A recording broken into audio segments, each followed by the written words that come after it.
Monster for sure. Monster, the Fantasy Red Ruby. The Mounties GG Gamer subs that they provide.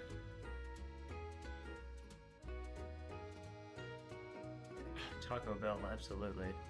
McDonald's is so much better. Taco Bell has to be.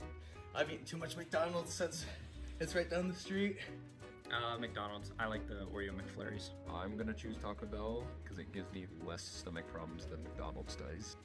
McDonald's all the way. There's levels to this, and Taco Bell is at the top one.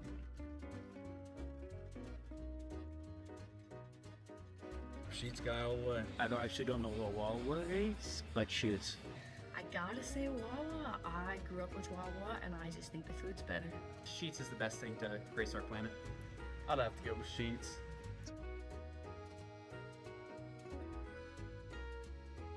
Definitely rough. Injustice, no J-Naps.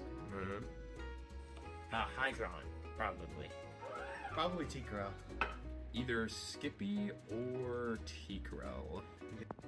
Croc.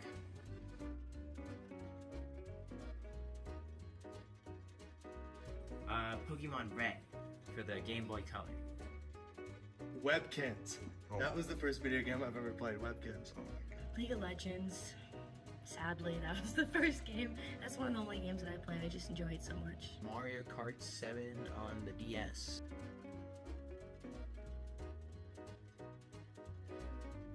No bully. Probably PGE. Some of the top now. Definitely PGE. Angry Ginge or somebody in that realm, like Speed and stuff, they're pretty funny.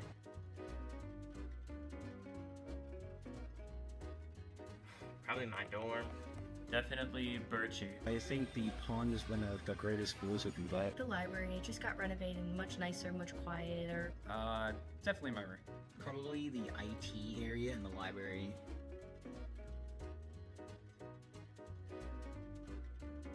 Yes, I love snowboarding. I've been snowboarding my whole life. Are you a snow person?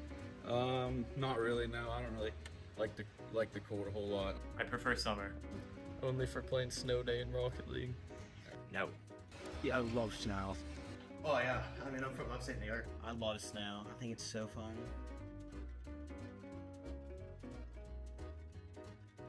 I think I would play. I don't even know. That's the only game that I play. Probably competitive TF2. Probably Rivals, you know. I'd probably just play Trackmania. I think the culture at Smash is insane. I would love to play Smash. I'd probably play Madden. Gotta be Mount Aloysius College. You can't beat them. Mounties, obviously. Mount Aloysius, of course. Oh my gosh, this isn't the question. Mountie esports. I mean, gotta be the Mounties, right? The culture here is unmatched. The Mount Aloysius esports program. Obviously, Mount Aloysius. You're looking at it. Gotta be the Mounties Esports. Cool.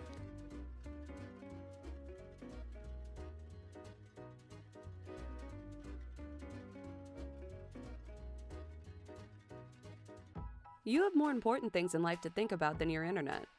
At BreezeLine, we propel life forward with home internet so reliable, you don't have to think about it. With a team that goes above and beyond. Fiber-powered speeds up to 1 gig. And 99.9% reliability at any hour. In any room. You won't have to think about your internet again. Go to breezeline.com for internet that propels life forward.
Here at Mountain Esports, we take it to the next level. Our players have the ability to travel, compete, and even participate on the caffeine committee. Check out the Insta to see what's new with Mountain Esports today.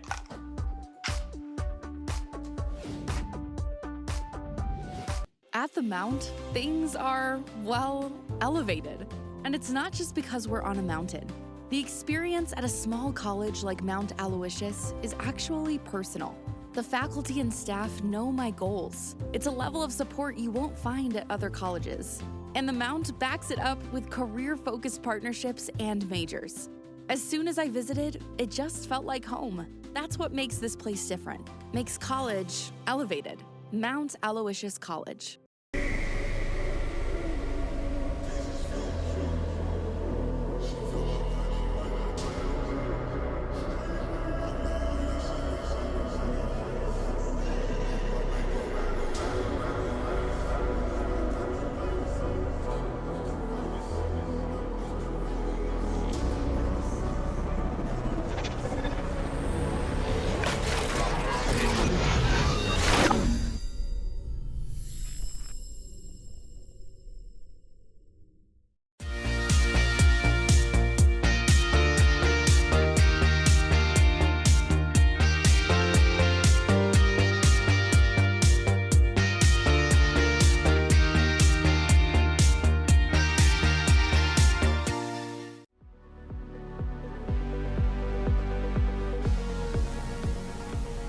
I'm playing most colleges that I recognize just by name, by color, just by their team name, so it's fun to play colleges that you know. That creates a decent vibe for everybody.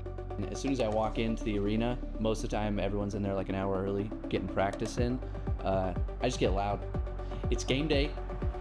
Waynesburg University strives for like the close-knit community thing, so it's nice when you're like, hey, I won, and everyone is also as competitive with it as you are. After the game, we always like celebrate, check in with each other, and after winning games, it's a great feeling. If we can joke around in the intense moments and in the fun moments, like if we can carry that energy through, then it usually helps us win. Outside of the team, you're also sitting next to the same 50-60 students every night, and it's fun just to do something cool and clutch and turn around and see 3 or 4 people watching you ready to clap you on. We're always stoked to compete because we always know Waynesburg's going to win.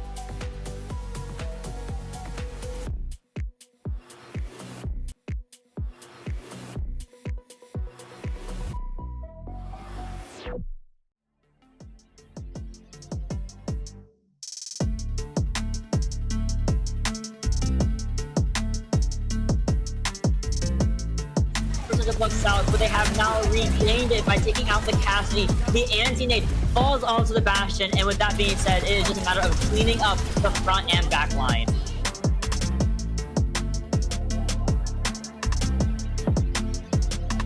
Zamir, just dive forward. Auto glasses get used alongside the Death Blossom. I mean, that is just a free entryway for Wrong Long.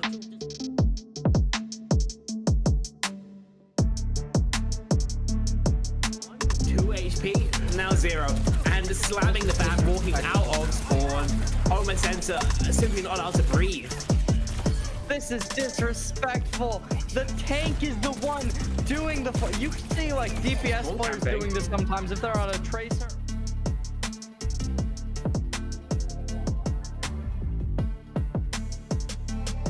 One gets found, 2 gets found. Both DPS are down for the count. Make it a triple, make it a quadra. Silence gonna bring this team back on into the driver's seat.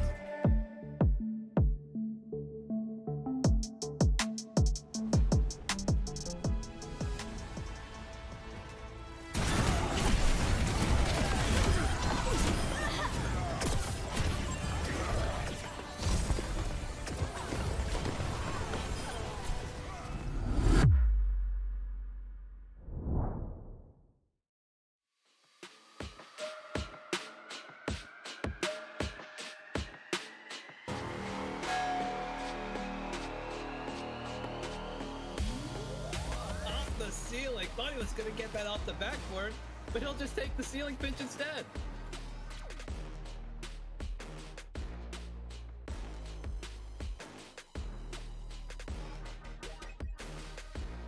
following up with the defense, and now you're saying regardless of who takes this game, I don't feel like there's going to be too much momentum gathered from them unless they truly can put the style on it, and Panel Bucket might just be the hero.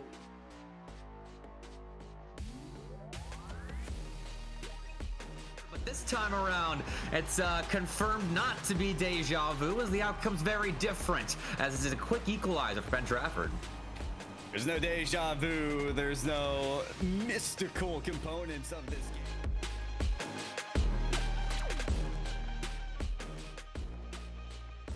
Defensive Hempfield for Franklin Regional to potentially tie this one up. Yeah, you saw, unfortunately, though, the bump, although it did come through, there was just no kind of pass out.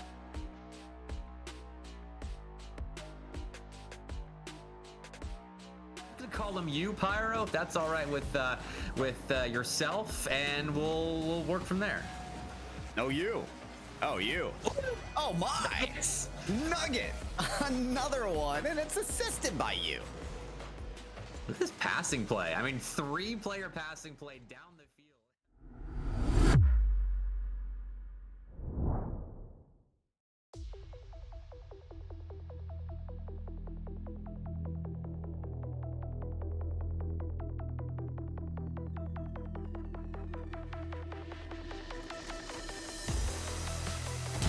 Kill. My ultimate is ready. Spike planted. One down.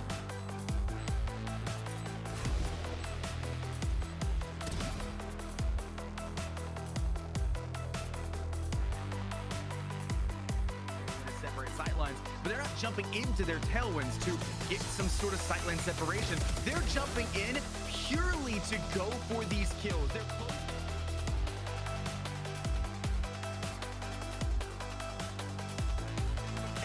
and now Vayne is alone, has to jump over the top of the dark cover, spray through. No way. The classic right click.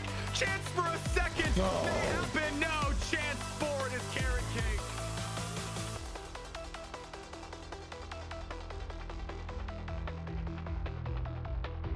Catch him jumping, going for the next target. 17 HP in a dream. You gotta land the headshot. They do! Are you kidding me with the ace? Kermit! They keep their team alive!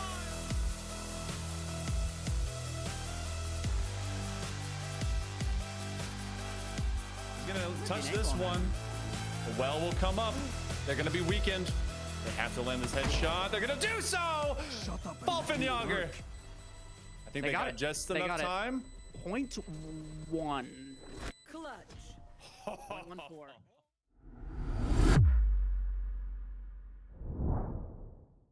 We asked 10 Mountie Esports players 10 specific questions, and these are their answers.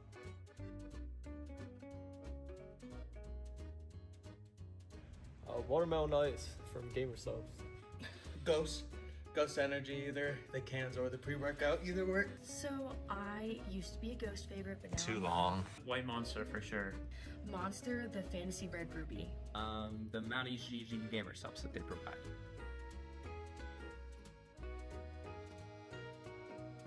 Taco Bell, absolutely. McDonald's is so much better. Taco Bell has to be. I've eaten too much McDonald's since it's right down the street. McDonald's. I like the Oreo McFlurries. I'm gonna choose Taco Bell because it gives me less stomach problems than McDonald's does. McDonald's all the way. There's levels to this, and Taco Bell is at the top one.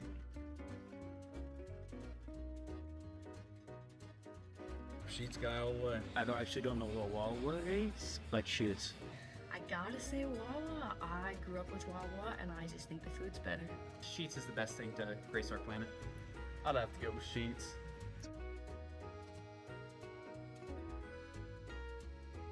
Definitely rough. Injustice, no J-Naps. Hydron, probably. Probably T-Crow. Either Skippy or T-Crow. Croc.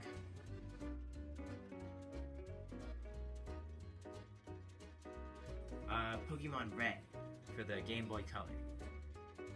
Webkins. That was the first video game I've ever played. Webkins. Oh my god. League of Legends.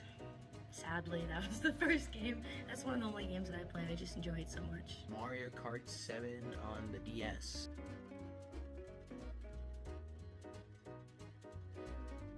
No bully. Probably PGE. Some of the top masts. Definitely PGE. Angry Ginge or somebody in that realm, like Speed and stuff, they're pretty funny.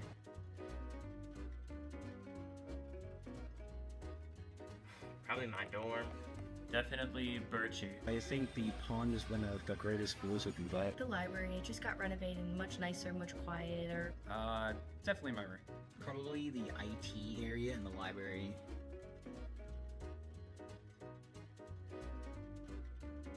Yes, I love snowboarding. I've been snowboarding my whole life. Are you a snow person? Not really. No, I don't really like the cold a whole lot. I prefer summer. Only for playing Snow Day in Rocket League. No. Yeah, I love snow. Oh yeah, I mean I'm from upstate New York. I love snow. I think it's so fun.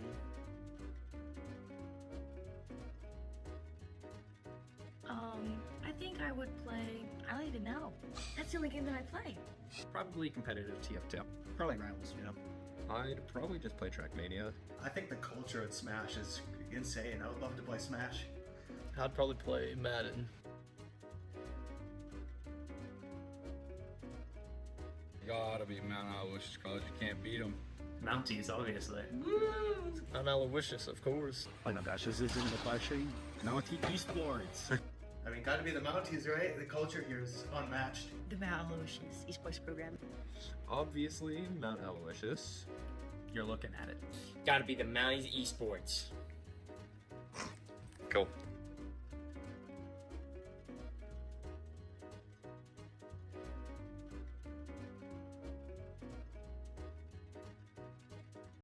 You have more important things in life to think about than your internet. At BreezeLine, we propel life forward with home internet so reliable, you don't have to think about it. With a team that goes above and beyond. Fiber-powered speeds up to 1 gig. And 99.9% reliability at any hour. In any room. You won't have to think about your internet again. Go to breezeline.com for internet that propels life forward.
Here at Mountain Esports, we take it to the next level. Our players have the ability to travel, compete, and even participate on the caffeine committee.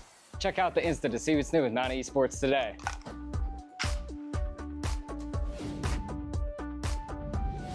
At the Mount, things are, well, elevated. And it's not just because we're on a mountain. The experience at a small college like Mount Aloysius is actually personal. The faculty and staff know my goals. It's a level of support you won't find at other colleges. And the Mount backs it up with career-focused partnerships and majors. As soon as I visited, it just felt like home. That's what makes this place different. Makes college elevated. Mount Aloysius College.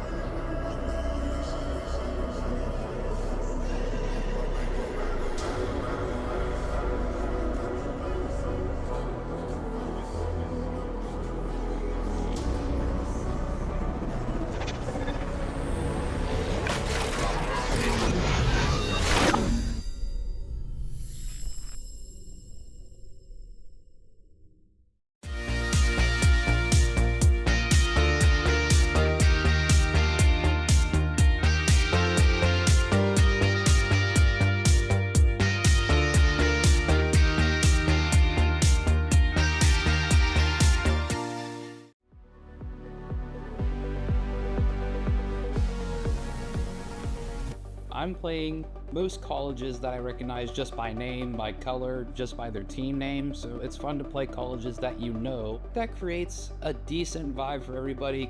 As soon as I walk into the arena, most of the time everyone's in there like an hour early, getting practice in. I just get loud. It's game day. Waynesburg University strives for like the close-knit community thing, so it's nice when you're like, hey, I won, and everyone is also as competitive with it as you are. After the game, we always like celebrate, check in with each other, and after winning games, it's a great feeling. If we can joke around in the intense moments and in the fun moments, like if we can carry that energy through, then it usually helps us win. Outside of the team, you're also sitting next to the same 50-60 students every night, and it's fun just to do something cool and clutch and turn around and see 3 or 4 people watching you ready to clap you on. We're always stoked to compete because we always know Waynesburg's going to win.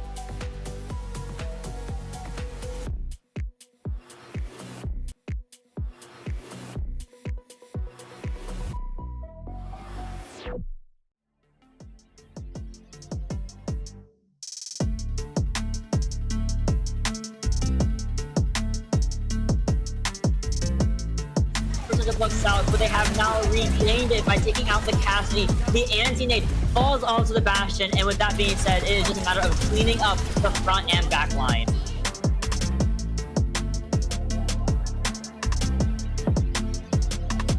Here, just dive forward.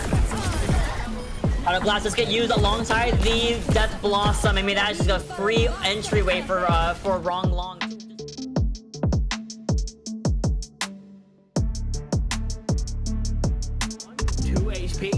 0, and slamming the back, walking out of spawn. Homa Center simply not allowed to breathe. This is disrespectful. The tank is the one doing the. You can see like DPS players doing this sometimes if they're on a tracer.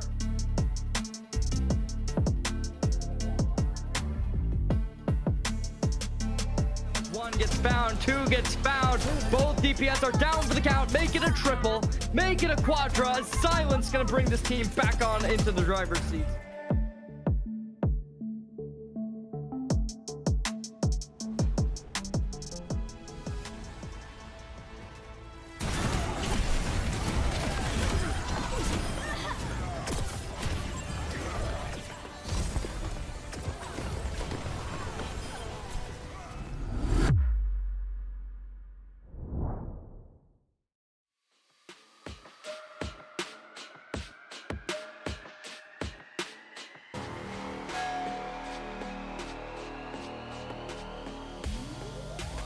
The ceiling. Thought he was gonna get that off the backboard, but he'll just take the ceiling pinch instead.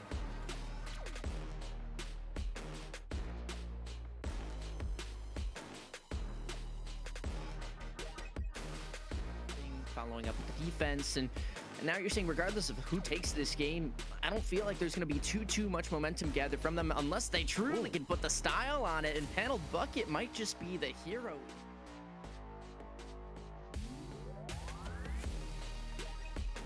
This time around, it's confirmed not to be deja vu, as the outcome's very different, as this is a quick equalizer for Ben Trafford. There's no deja vu, there's no mystical components of this game.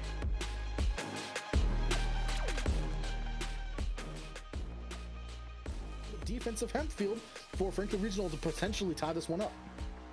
Yeah, you saw, unfortunately, though, the bump, although it did come through, there was just no kind of pass out.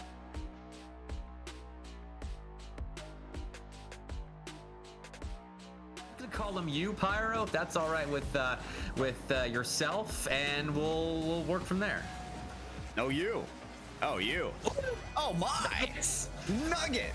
Another one, and it's assisted by you. Look at this passing play. I mean, 3-player passing play down the field.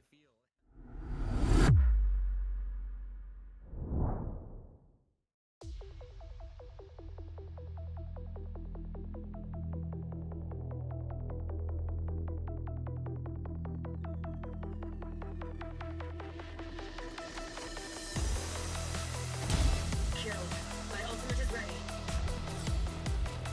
Spike planted. One down.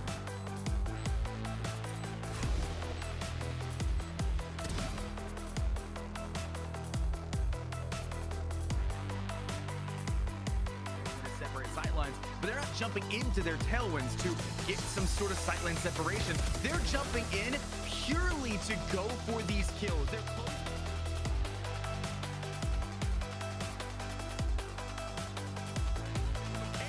And now Vayne is alone, has to jump over the top of the storm cover, spray through. No way. The classic right click. Chance for a second. May happen. No chance for it is carrot cake.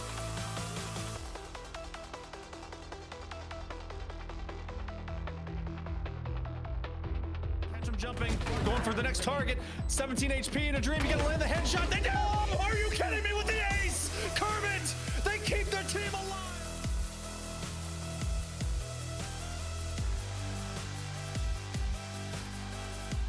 He's gonna touch this one. The well will come up. They're gonna be weakened. They have to land this headshot. They're gonna do so! Falfenjager! I think they got just enough time. Point. Good afternoon, everyone, and welcome to the PIA High School League for our fall 2025 season powered by TEC. You're here on Thursdays for two brand new titles. We've got Marvel Rivals on our other streams, and we've got Fortnite here on the main stream. My name's Lama77, joined as always by the cutest guy in the world. It's your boy Q. How you doing? Are you excited for the action?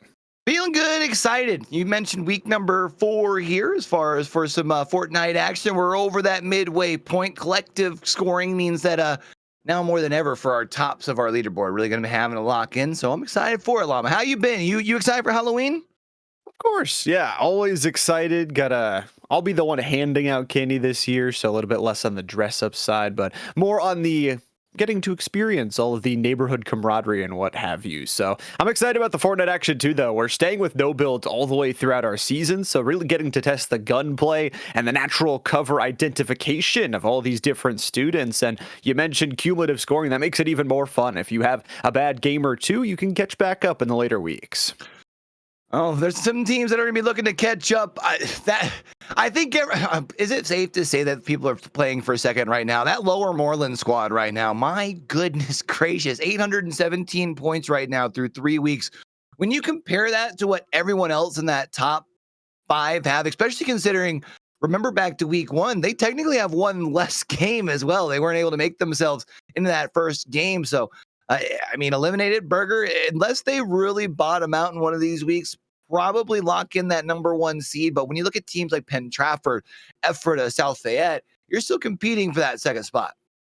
Yeah, and I think when you look at Penn Trafford and South Fayette, they're two of the teams that have had a little bit more consistent placement performances, that they're not always fragging out to start. Now, you take last week as kind of an exemption from the rule because they just decided to fight off a spawn. It felt like almost every single game and try and ruin those pathways, but they've shown they can fight, they've shown they can battle, and I think it's going to be up to some of these other teams as the weeks go on to shake things up. And we've got playoffs just around the corner. You mentioned it, we're over halfway through the regular season, and that's where that seeding will come into play. So every step you jump up just helps you a little bit more.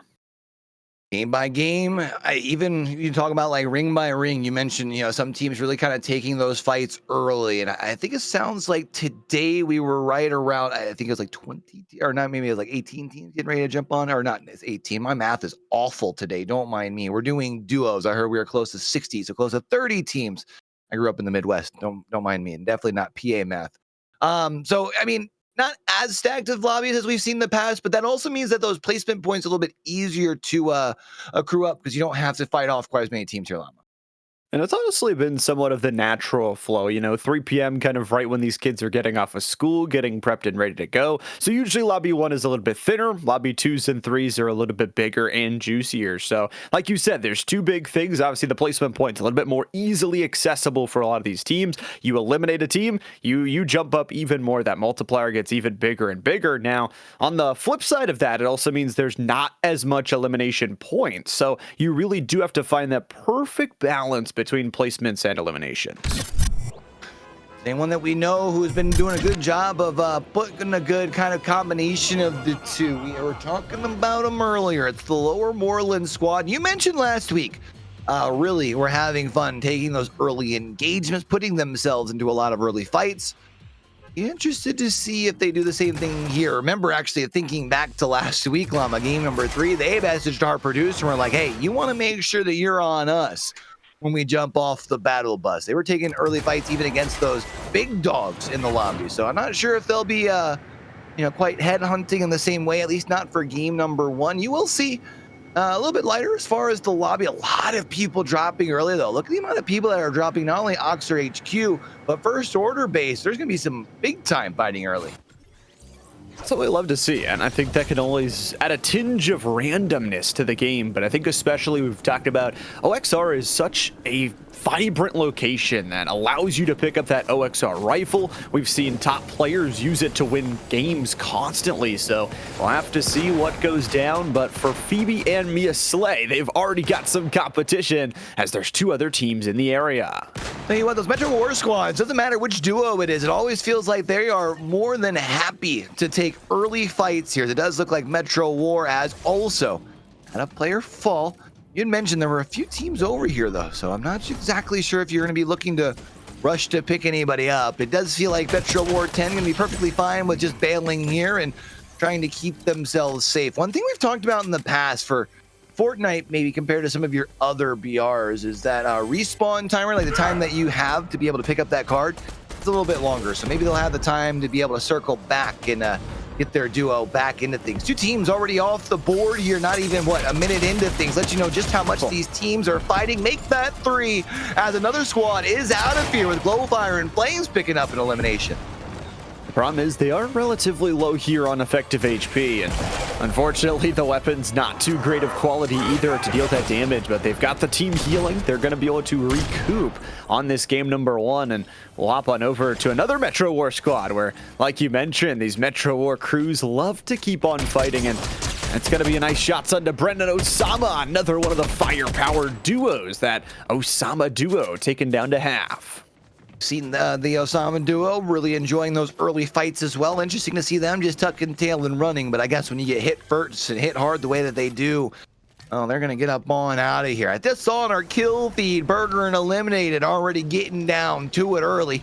Can't say that I'm too surprised there. A team that consistently puts on those early fights, as well as really likes to take those engagements later on as well. I feel like Rangers Rest has been one of the landing spots that they like to land at, but they also, I think you have mentioned in the past, right? They're one of the squads who does like to wait and see where the like that gold POI is going to be for each individual match. Yeah, that'll give you the upgraded loot, possibly better heals as well. And, Eliminated and Burger, they don't need the advantage, but every slight advantage they could get definitely helps them in winning those team fights. You mentioned the players starting to drop like flies. We've already lost 17 now of our single players, and with that 6 teams have fallen as well. So for Eliminated and Burger, they're actually pretty alone here by Rangers Rest. They have a team up towards their north, and Flames is going to take down another. This Fire and Flames duo that had a choir last week is here to step up in week number 4. See if they can bring the noise and bring the funk here in week number 4. Step on in as they do take out BVE Esports 3A. Still one more player somewhat close to these folks here at Veiny Shaft. It's going to be interesting. I did notice last time we were looking at the overview too, we still had a few squads that were outside the ring, that northeastern side, fighting inside the ring itself. Of course, First Storm doesn't hit for too much, but got a couple of squads that are going to have to start making their way on in. I feel like usually we've seen a lot of teams being okay with prioritizing and getting into that first ring, so I'm kind of curious to see what's caught so many people caught up at first order base.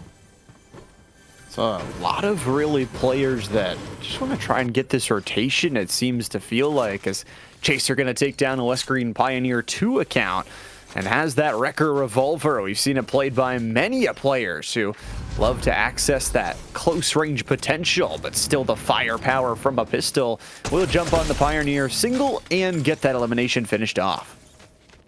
Of course, it is early Storm, like I had mentioned, so it doesn't take for too much, but it doesn't look like they have best of heals to be able to rotate on in, but they should be fine for now. We'll step on into OXR HQ, or I guess just outside of that. Rotten Potato will end up falling here. Metro Horde 10 absolutely beaming with those shots to be able to kick up what will end up being their 3rd elimination here. Gotta be feeling pretty good at the fact of that. I don't think they were able to recover the player card, however, so that does mean that they will be required to play the rest of things here as a duo. Meanwhile, just eastwards of Rangers Rest, we've got the Eliminated and Burger duo starting to rotate their way on out.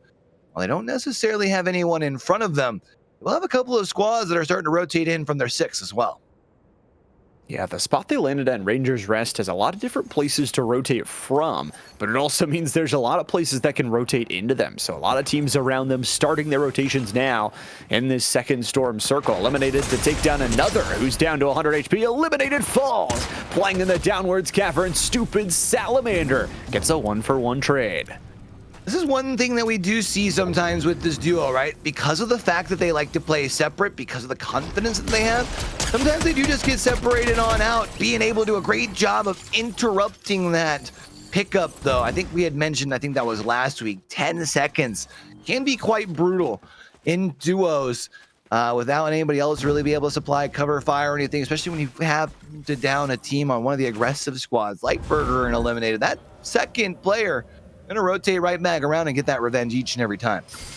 I mean, credit to the duo. They both win their 1v1, even though Eliminated does get dropped down to the ground and finished off. There's a point there where the teamwork works out and that force of the res pays off. Still in game number 1 here of our 3-match set on our fall week 4 for PIEA. Under 20 teams left to go. Turbo Games and XD Slashpaw with a pretty good inventory to work with. You know, we see a car right up on the way, and I was just thinking, you know what, we haven't seen a lot of people actually in those things. I feel like in past weeks, every third, fourth team we happen to switch to is using those cars, whether it's just for rotations or to be able to have that extra sort of shield as they try and find themselves a place to be able to hunker down. Thomas steps right on up, going to help with knocking down TJ. Now has to make sure that they don't overextend because they're getting popped over the wall. Meanwhile, MHA steps right on in there, and we'll be able to get that down as well. But unfortunately, Kablamo has the rocket launcher get sent their way. Lovely pumpkin launcher shot there from Gage Thomas, and only has the small shield, so we'll only be able to get back to 91 plus 50 there with the overshield on top of everything. But the health bar of their teammate is pretty low. They've got to get to him. 7, 5, 3, 2. No, that's it. One of those situations where you do have to have a little bit of situational awareness. I know you want to be able to get yourself healed back up, but now what's it for if you're playing as a solo, especially if a third party happens to rotate their way on in. Speaking of third parties, I don't necessarily know if there's a third party, but we do know that Burger and Eliminated are going to be hunting down some kills here. And Eliminated brings out the chainsaw, says that car ain't safe from me, buddy boy. Trying to chase him on down towards the outside of this ring. I'm not sure if this car realizes who's chasing them down. I can only imagine that they have to if 2 are running away from 1. Eliminated does have that sort of fear that they're able to strike into their opposition here, but after being able to destroy the car, now going to be able to just hold W and push right forward towards the duo. Only problem is they're by themselves right now.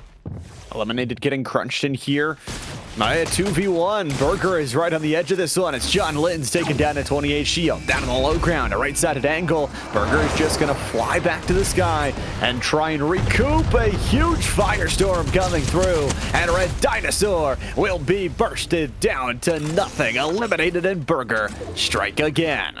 5 eliminations for them already. Well, I say already, I guess it is about a third of the way through, especially when you consider how many teams are still left alive. There are a few squads left on this northwestern side of the zone that will still have to move their way on in. Rangers Rest will be closing in on soon. RJ Nash, along with Arctic Willie, our Penn Trafford duo, have been relatively quiet. They lost one, I think, relatively early. Luckily, they've been able to get themselves back to a duo. The question is, can you get a full reset here, because they will need to be able to utilize the Cybertruck to very quickly rotate their way on in, because once this circle closes, it does start to tick for a bit. And there's a team still stuck into the northmost point of the map. Hopefully they can get that rotate out quickly, and with only 15 teams left to go, you talk about that percentage of how you can jump up the standings for every eliminated team. It's just going to make it even easier. Talk about Eliminated. The namesake comes true. Eliminated has another knock, and MV Esports on the receiving side of this 2v1. Last call is going to be popped. Finish comes through, and MV Esports 1 is on the run with no shield. They're like sharks in the water, man. Once they smell blood, they just push forward this 2. And understandably so. They sit on top of our standings for a reason. There's not really very many. I think we've seen them once throughout the course of the 4 weeks fall in an isolated 2v2, and it was quite the blunder. We were quite surprised when it popped off. So definitely not a squad that you want to be isolated against on a certain part of the map. But so goes the way of the road, I guess, for now. 23 players left, and you look at that, because of the amount of teams that still had been outside on that north, they still have to move on. And there's only a couple of squads that are inside this final, or not this final ring, but this next ring. And it is a ring that's pulling down towards the southern side. So there's a greater than 50% chance that this one holds some water in one of its end zones, makes it pretty inhabitable. For Eliminated, it's going to be a fly towards the flag of Dreamy Domain, and there could be an isolated 1v1 there. And back out, kind of separated from being one another, but over at Domain, here's Eliminated, finds one, throws him away from the door, says, "Not today, buddy. That one's gonna be for me." It looked like their teammate, who was starting to close the gap towards Dreamy Domain, just said, "No, you know what? I think I'm good. I'm gonna chill out right here." And understandably so. You still have the ability to be able to play for some placement. Meanwhile, when you look at between Canyon Crossing and Rangers Rest, you got a couple of duos outside of the squad, one being the Flames and Fire squad. It does look like they're pulling up on a Launcher Wolf. Launcher Wolf, fan favorite, going to be working from this high ground against Flames and Glowfire, who take the early brunt of the damage. Early big shield going to be popped away, and trying to watch the backside. The unfortunate thing is that Storm is rotating in so quickly, you only have 60 seconds to move. I think Flames and Fire don't want to get caught up in an excursion that will end up losing them their game out in the Storm. Yeah, I like that idea. It's discipline. Sometimes the right decision, not necessarily the most fun decision. Of course, they will have to make sure that they can zig and they zag, serpentine, as they are up in the sky, as people are shooting towards them. But the good news is, well, that launch pad will allow for them to put themselves essentially dead smack dab in the middle of this circle. So they'll have plenty of options and should honestly be able to kind of hold tight and just potentially play for placement, since they do already have themselves a few eliminations. We do still have a couple of teams over here at Dreamy Domain, one of which being the Burger and Eliminated duo. Chaser and Jetty Weddy Boy just gonna simply play up under the stairs and try and play out of sight, out of mind. This is an awkward spot, though, with Eliminated and Burger right around the corner. 9 elims as a team, and well split right down the middle. Galaxy, the first we've kind of seen from them, they're getting on the board with a double elimination set for themselves. So lots of fighting towards the northern side. No one banking on where it's going to go, and it pulls even more southern. South, continue going on down. However, we will see a lot of the cover. Or sorry, a lot of the cover. A lot of the water has been taken out of play. So it will end up more probably towards this mountain, which does make things interesting. Who's going to be able to establish themselves onto the high ground for now and put themselves into that power position? RJ Nash looking to kind of rotate themselves out. Arctic Willie will have to try and find a way back from Burger, who's at least on a couple of pop shots. Eliminated on the hunt here as well with the chainsaw. This is a battle of top 2 teams here as Arctic Willie tries to escape. The jumps will be cut down as RJ Nash tries to fire from long range. RJ Nash pops the last call. Unfortunately, there's another team right up on that hill. Third party is coming, and the overshields didn't even get cracked from Eliminated and Burger. Gosh, that guy feels so good right now. Matter of fact, so good. They'll just push right on over to 2 teams, one being a duo. I think the RJ Nash solo is still over here as well, since they just took down Arctic, or maybe it was the inverse. I can't exactly remember, but you see right now, a great job by Burger. Plays up off of the Porta Fort, shotty to the body, puts him down to the ground. Just incredible. I mean, this duo once again finding not only team fight wins, but isolated 1v1 duels that put them in such a good position. Now, talk about positioning. It's going to be a little bit intriguing how they approach this next zone. They're one of the teams that's on the outer side, so rotating in from that mountainside, trying to gain the high ground on Launcher Wolf. Wolf currently posted up. Solo Dolo. I guess if there's any weapon to have in hand, the jack-o'-lantern launcher, not a bad one to have in hand. It's an interesting pull. It kept pulling south. We'll eventually end up pulling towards north. Back on board with Eliminated and Burger as they're pushing back into this Metro Warriors squad. Able to find one. Hold on a second, though. Burger going to fall, but will be enough from Eliminated to be able to pull things back, and will be able to get their teammate onto their feet as well. Dangerous res. 10 seconds until the storm eye starts closing in, and for Burger and Eliminated, this res should come through. Nobody looking at them because they're near the edge of the zone. But once again, a tougher rotation and a lot of meds invested. However, they get the luckiest pull of a lifetime. They're in God spot. Spot for now. Launcher Wolf playing on the low ground, just kind of tucking into the cave. As the solo in this situation, understandable. You just want to play tucked away, see if maybe you can put yourself into a top 5, maybe even a top 3 scenario, since you have been gifted zone here.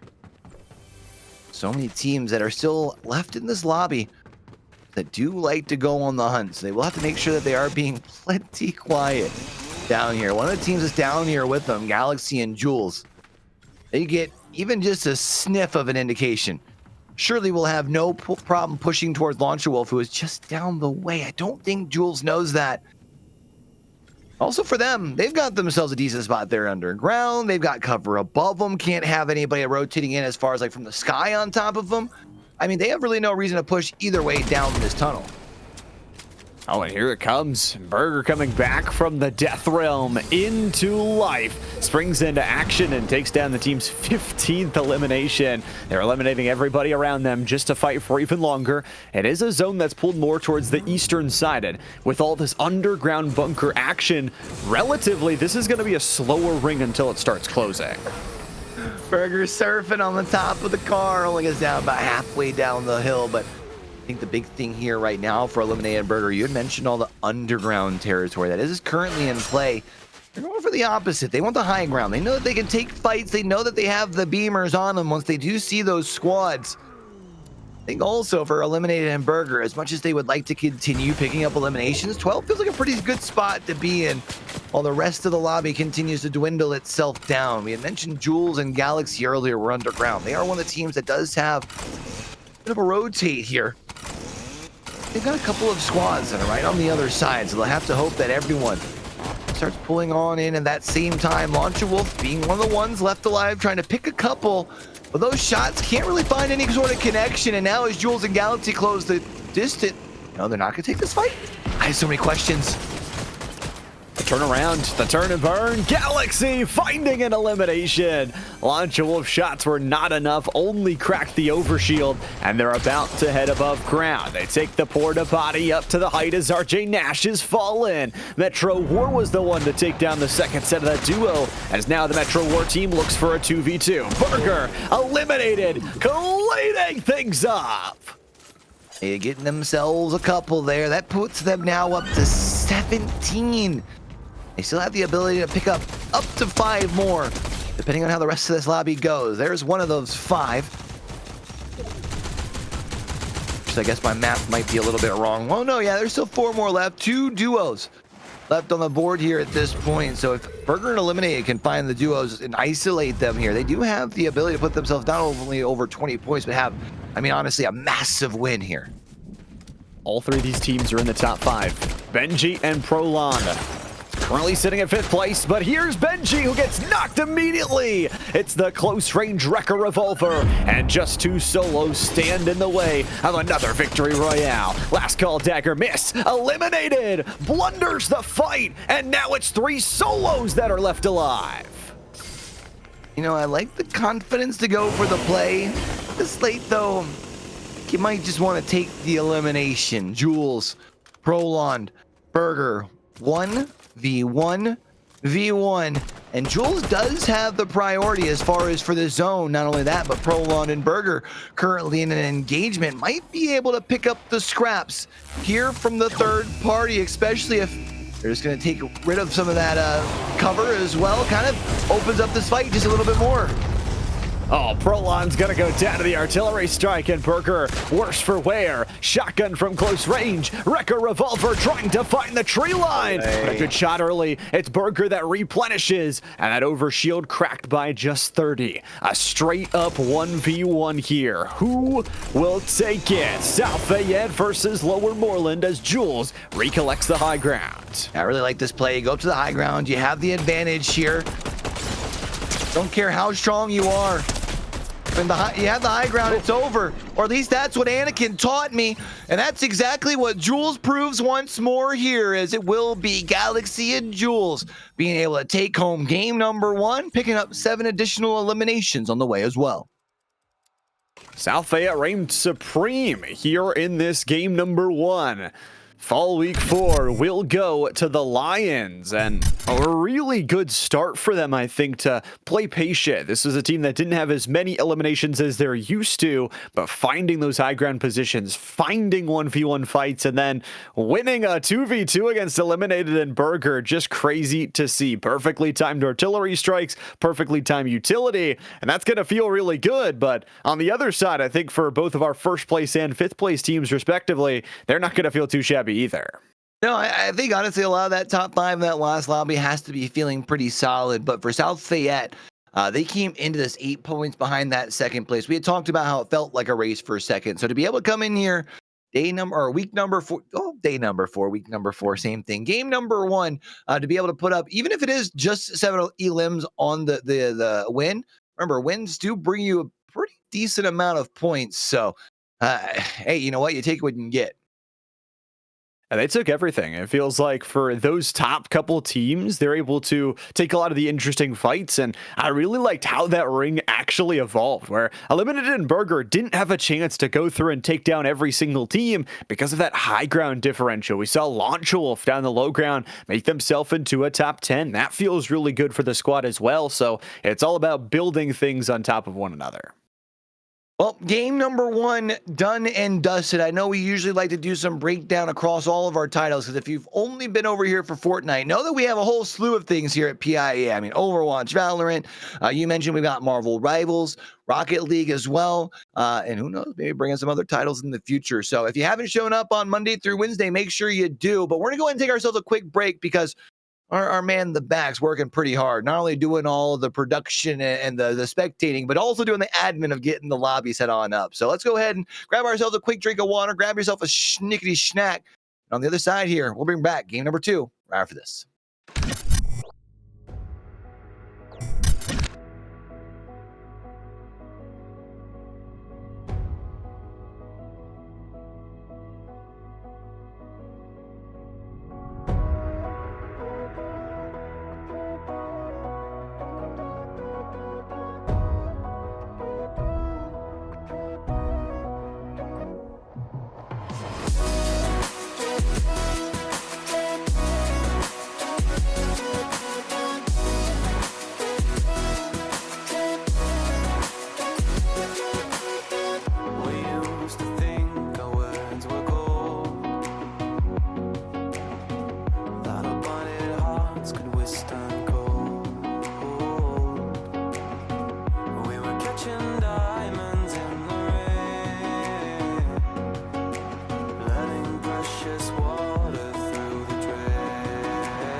is now.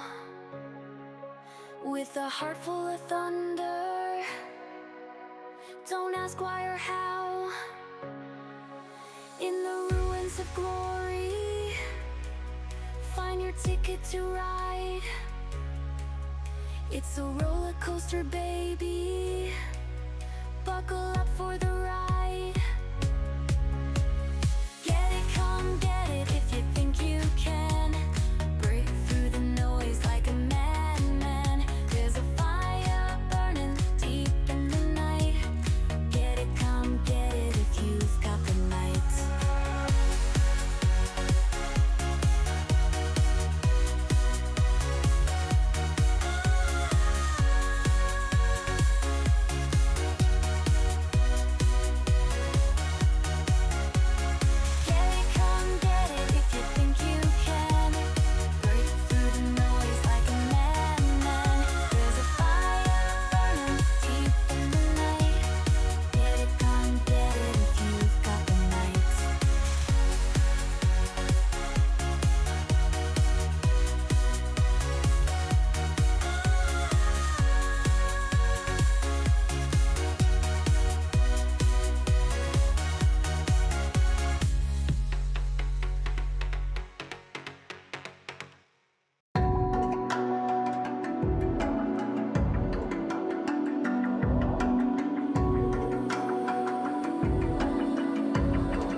Shaking underneath, trying to take me alive.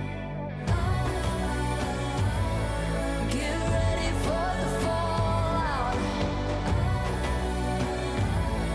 Can't stop me now. I got no rival. I'ma find my way through the blood and pain game of survival.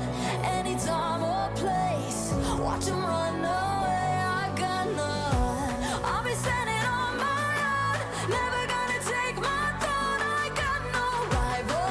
Watch 'em run away. I got no, I got no rival.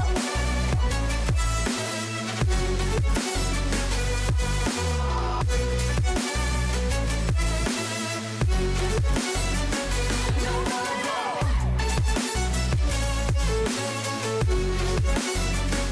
No rival.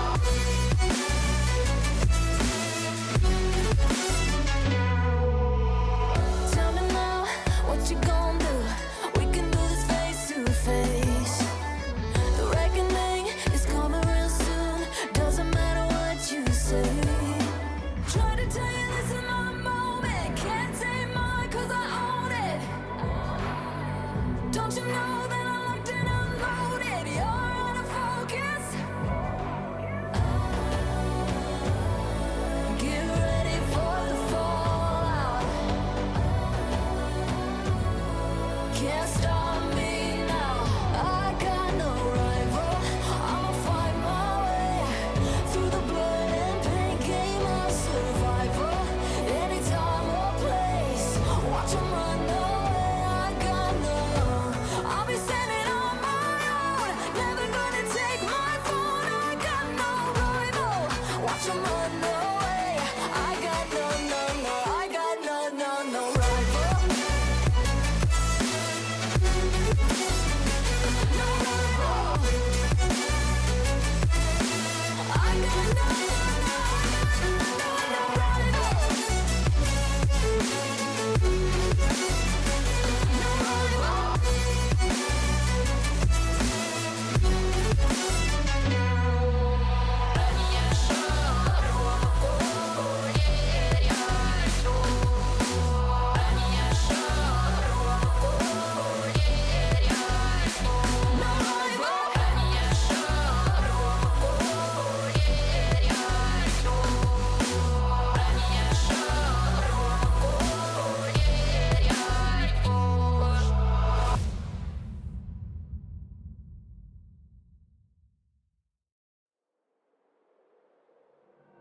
Running around like dollars in the wind,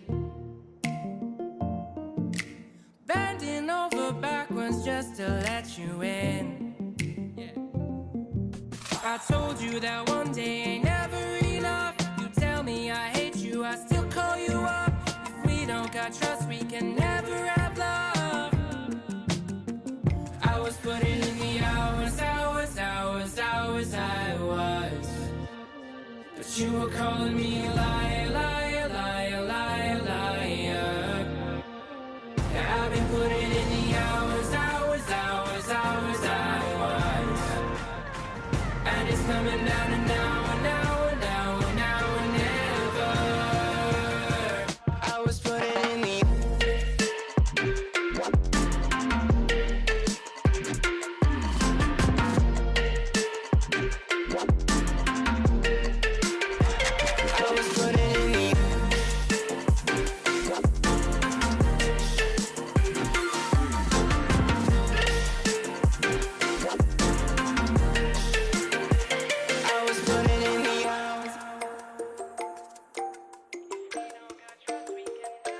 I'm sick of fighting the things that you said. I don't wanna burn all our bridges ahead. I'm tired of going to bed when you left me on red just to turn up the noise in my head. I told you that one day ain't never enough. You tell me I hate you, I still call you up. If we don't got trust, we can never have love. I was putting in the hours, I was. But you were calling me a liar, liar, liar, liar, liar. I've been putting in the hours, I was. And it's coming down to now and now and now and now and never. I was putting in the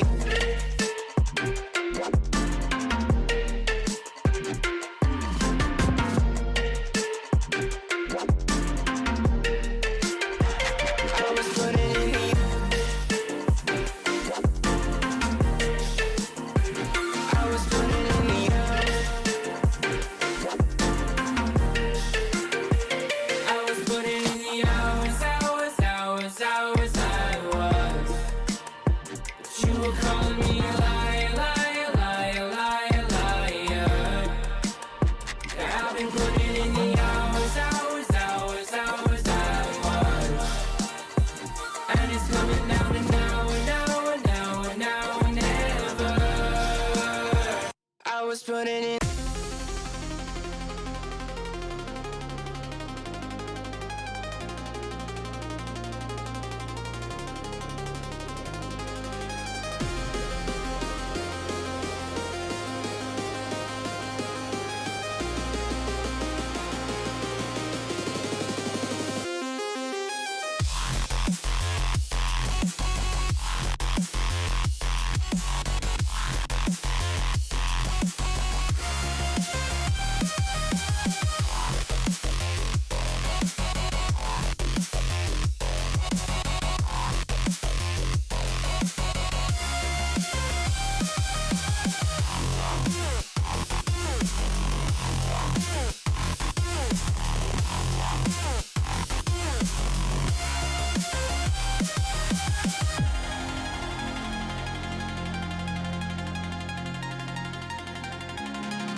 Welcome back, everybody. Still here at the PIA Fall High School League, powered by TEC. You're watching Fortnite on the mainstream as we're down one game, still 2 left to go. Lom and your boy Q still up here on the desk. And Q, it was the top 5 teams dominating as they usually do through map number 1. Yeah, had a lot of our usual suspects in the top 5 there as far as game number 1. And you mentioned it, with the way that they've kind of been able to separate themselves throughout the first 3 weeks, can't say that I'm too surprised. The big thing that we did mention, earlier in the day before we even jumped into that first lobby, other than Eliminated and Burger, it's about those other 4 who can really step up in these final couple of weeks. And, well, we saw the Penn Trafford squad be able to do just that. Yeah, and I think we got to see a lot of different of those top 5 teams kind of battling their way through and showcasing that it's not just going to be one match that defines their season. Again, we're playing cumulative scoring across of no build. So if you have one bad game, if you are Galaxy and Jules per se, that maybe dropped out earlier than you would have wanted, you still have 2 more matches this week and a few more weeks to try and build up that scoreline. I just realized I had that backwards, didn't I? I said the Penn Trafford was. They were the ones who went out early. Jules was the one who ended up winning things, and it was the South Fayette squad who ended up having the better game. So that's on me. Hand up. I was the one who threw that wrench in there. But you can actually see on our scoreboard, big shout out to our producer in the back, right down there. It wasn't enough to be able to put South Fayette in first spot for now. Penn Trafford, though, still right on their heels, 547 points. When you look at teams like Ephrata and Homer Center still in the mix, but I feel like for those teams, they might want to take that approach that we saw Eliminated and Burger have last week, where they might want to start landing on those teams 2 through 4 if they want to be able to kind of move forward. Yeah, getting that early elimination points can be critical, and I think for the Lower Moreland duo, it's not just about continuing their success, but when you're so far ahead like this in terms of scoring, this is where you can really steal away points from the rest of the lobby. This is what we notice when we get to the playoffs, especially if you're a top team. You don't just want to say, okay, we've had 3 good weeks, we stop now, we're never going to get caught up to. You want to try and keep on going, keep on pushing, and make it tougher to make other teams try and change their strategies.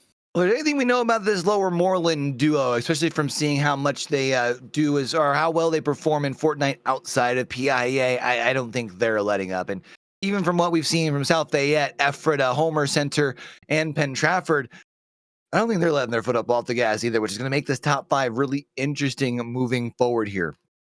We mentioned it before jumping into lobby number 1. Lobby number 1 sometimes happens to be a little bit lighter. We got a pretty packed house here for lobby number 2. Part of the reason things took a little bit longer, so we do want to apologize to all of our viewers as far as that goes. I think we've just got everything set up in the back and should be in this lobby here shortly.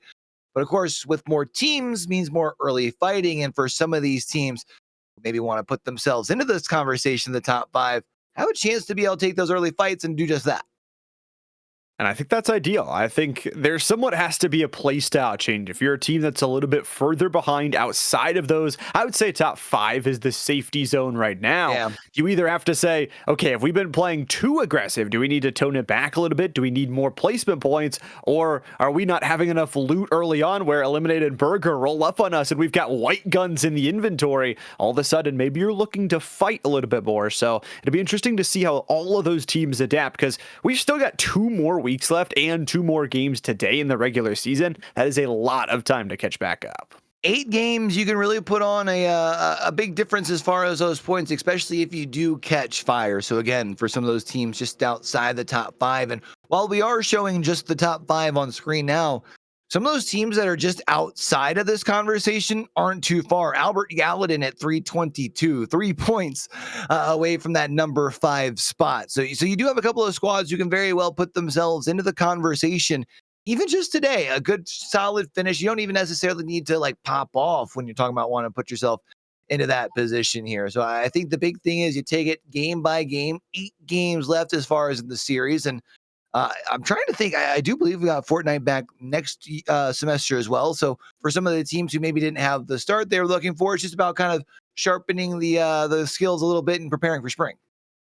I know we got to witness some in the fall brawl, but it'd be exciting to see when we get to playoff Fortnite and see where that sort of goes as teams get placed upon their seeding. And I think that's exciting, not only in two facets, because you get to play more Fortnite, we get to watch more Fortnite, but we get to see these teams evolve over the course of a season for a title that was just getting tried out last semester. Sure, they've been playing rank. Sure, they've been grinding their buns off to get where they are right now, especially that Lower Moreland duo who has two players inside the top 1,000 in North America, but it showcases how people and players can adapt and learn from each other, especially in a competitive environment. Every day is a learning lesson, and for some of these players, it's about being able to build upon the building blocks that they've already set down. For some, it's about setting down those first one and trying to lay down the perfect brick. You mentioned kind of a newer title over here. You'll have some teams like the ones we've been talking about down here at the bottom. I mean, let's be honest, Fortnite's been around for a while. They've been playing it. We just haven't been playing it over here at PIEA. Of course, one of the beautiful things with PIEA is giving the opportunity to introduce some of these students to some new titles, some new opportunities, and that's always a great thing as well. Well, I'm kind of curious here. Do you feel like, as far as at least for our top 5 teams we're looking at here, I'm talking about teams more so down there, 4 and 5, Ephrata, Homer Center, which, by the way, the fact that we have a middle school in our top 5, pretty darn cool. Do you feel like either of them feel the need to really up the ante to push the pace, or since this is really more about seeding for playoffs, you're okay with sitting 4-5 and you just continue with your game plan and maybe just hope that one of those second and third teams falter? I think at this point, for those teams that are in the top 5, changing your battle plans would actually be a little bit of a disservice. You know, you've succeeded to a point. You just need to make slight alterations. You don't have to fully say, okay, we're going uber aggressive now. I mean, you take the look at especially Ephrata. They are a squad that has been playing for a lot of those end zones. We constantly see Prolon and Benji go off as solos to find all those placement points. So I think they're in a comfortable enough spot where they could say, we're technically where in the money would be if it was a Cash Cup tournament. This is a great spot to be in for us. We just have to make those slight alterations, and sometimes there are things you can't affect, like Eliminated and Burger just ruining a lobby. Just running wild, going all the way around sometimes is what they like to do. We saw them do that in Game 3 as far as last week. We'll have to wait and see if they have the ability to kind of do that in one of these further games forward here. Do give us just a moment. I think we've got a hiccup with the lobby, but hopefully we should be able to get in here in just a moment. Llama, I've got a question for you while we're sitting and chatting. What'd you do over Halloween this year, big dog? I'm handing out candy. I was going to decide. I was like, I'm going to dress up with my girlfriend, and then my mom's like, okay, well, I've got work stuff. So I'm like, okay, fine. I'll do some handing out of the candy and watch as all the kiddos in the community kind of rotate on through. So that's my plans. How about yourself?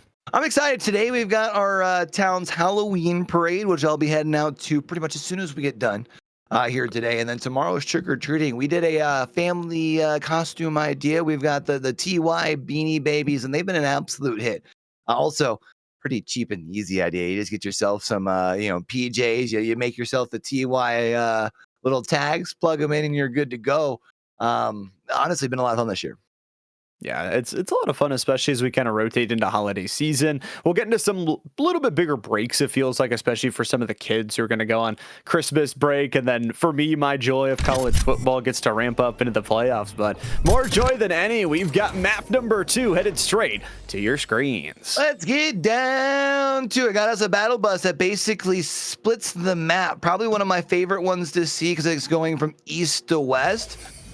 Which generally means you won't have as much of those teams. I feel like on the outskirts, north and south. So maybe a little bit more fighting teams going towards places like Gordy Gate, Rangers Rest. I'm actually kind of surprised at the lack of teams going up towards Bugswater Beach, despite the fact that it is one of those prime loot spots here in this map. Yeah, I feel like the loot density of the beach is especially just a little bit smaller. You have that main island and you have some houses around it, but it's not going to be something as big as if you get one of those full buildings with so many chests splintered around. So already on to Eliminated, though, as they have found their way on a first elimination, fully finishing a Cam on 240 ping. Doesn't take them long at all, does it, to get right back into their usual fighting ways. Last time around, we had seen a couple of squads over here at Oxer HQ. It actually feels like maybe a team or two less this time around, but Keelan and Gino Blaze will be able to find themselves one of these two Metro Wars players. I think there's still one more that's left around. It looked like they actually tucked tail and ran. Trying to save themselves down to the lower ground tier of the HQ. Of course, that OXR rifle, so deadly. We've talked about it so many times today and in past weeks. It seems like the winning team always holding onto that one. Burger finding another knock and finished onto Jay James. 5-3-4-2 and 12 Knight gonna fall as well. So hovering over 70 players, Bat is gonna rotate back into this one with a horizontal spread shotgun. We'll look for a quick trade at the gas station, but it's Mount Vernon Esports who finds the first two, but there's quickly a third party oncoming. Ain't no party like a third party, but the good news is MVE should be able to get inside of the shop here and at least have a little bit of cover. I do like to see the costume themes out here for the Halloween. Let's get down to it. I like it. I love it. Feeling a little bit of the festivities in the air, Llama. Absolutely. I mean, these players, we saw a lot of Wednesday skins from the newly released shop, and they're bringing that customization. Unfortunately, they're going to have to be bringing a fight here soon. Daddy Abe just grabs the car, make sure they don't take any damage, and now they're a passenger. Now they're the driver? Yeah. Holy, just chilling right on in. They're going to get back to their squad. I think was trying to figure out what happened because was just chilling in the passenger seat. Kind of surprised that they decided not to take that fight. I mean, you figure if you're in the passenger seat, you should be able to get yourself at least the one, turn things around to the second, but maybe more trying to prioritize those placement points. I mean, it is a pretty stacked lobby. Going down this early really yields you no points. It's a lose-lose scenario. You don't have those eliminations to back you up, and you don't have the placements there either. Mount Vernon on the look on this one. Already 2 eliminations to their number 1 player. So far, though, their teammate doesn't have any shield, so this could get dangerous very quickly, especially with the quality of weapons in the inventory. Daddy Abe, I don't know that they know that there's someone lurking right around them.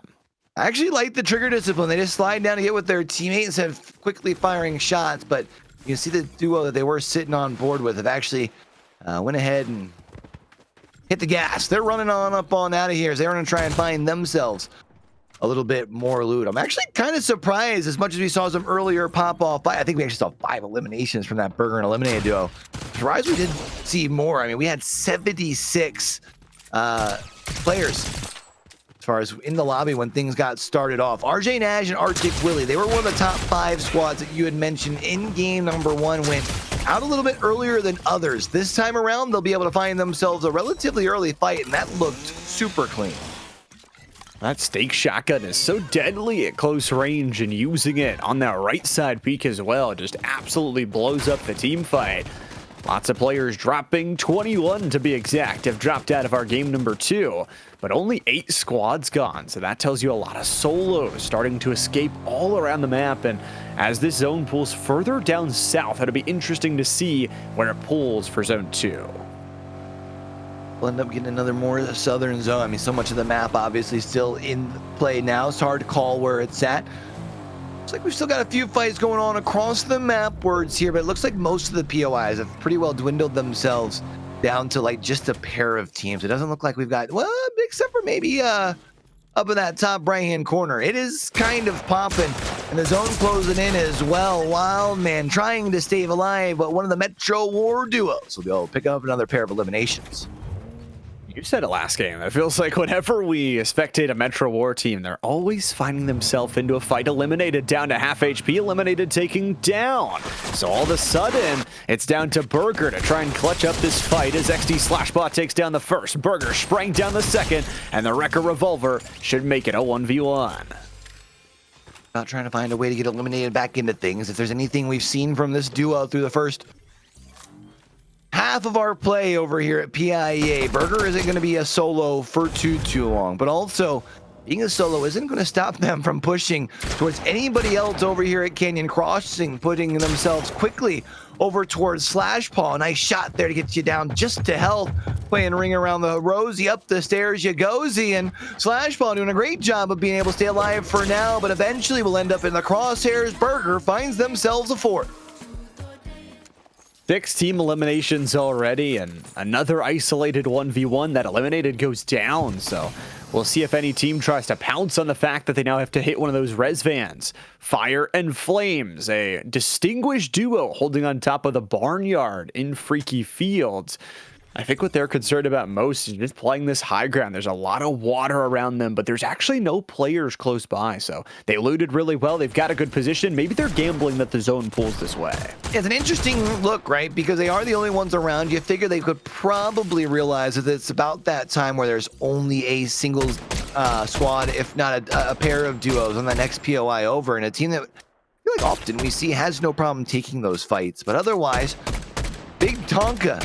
Only one alive for their squad now. It doesn't stop them from taking pop shots at duos. They're trying to play big. They're trying to play wide and make sure no one pushes up to their high ground to expose the fact that they're by themselves. Xar is a good one to go long range, and Galaxy has found a knock there in the feed, so that duo's starting to get a little bit more involved, even though it seems like Galaxy plays a little bit more reserved with the duo of Jules. You saw that last game where they were able to really work their way off of just an end game zone. Again, only one elimination in the back pockets. The question is really going to be, what do they rotate after this? Where do they want to go? And if they can keep themselves safe, they don't have a ton of overall heals, but it is a battle bus that they'll grab on the move. Hey, get yourself a quicker rotate. You get yourself a little bit of protection on the way as well, and a little bit of style points too. I mean, I feel like it's a win-win all the way around. Also, obviously, when you're the passenger, you do have that ability to still try and put some damage down at a distance too. So I mean, it's all positive things for a team that's currently sitting in a pretty good spot. We talk about as the overall leaderboard, sitting in that number 2 spot, and would like to have themselves another strong game. Meanwhile, back over gas station here, Metro War, instead of being the ones as the aggressor, tucking tail and running, as it does seem like BC Esports is going to be trying to close the gap. I think Metro War 15 is left as a solo. They're just trying their best to stay alive. Oh no, here's the party of Jules. Oh, there's 4 teams in the area, and Esports 3 goes down first. Lone Wolf soon to pop into a pinata.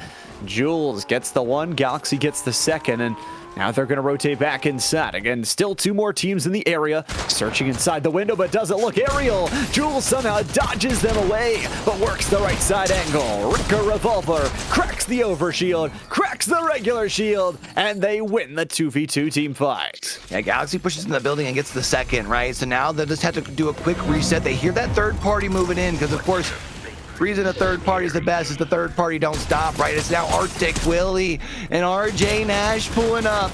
This Penn Trafford squad would surely like to take down South Fayette. They'll be able to do just that.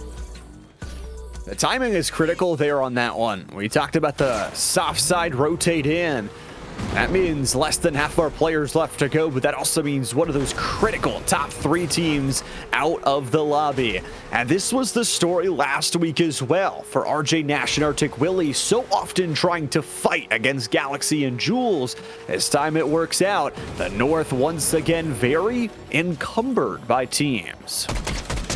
Encumbered, I like that. The school word there, Llama. Proud of you, buddy.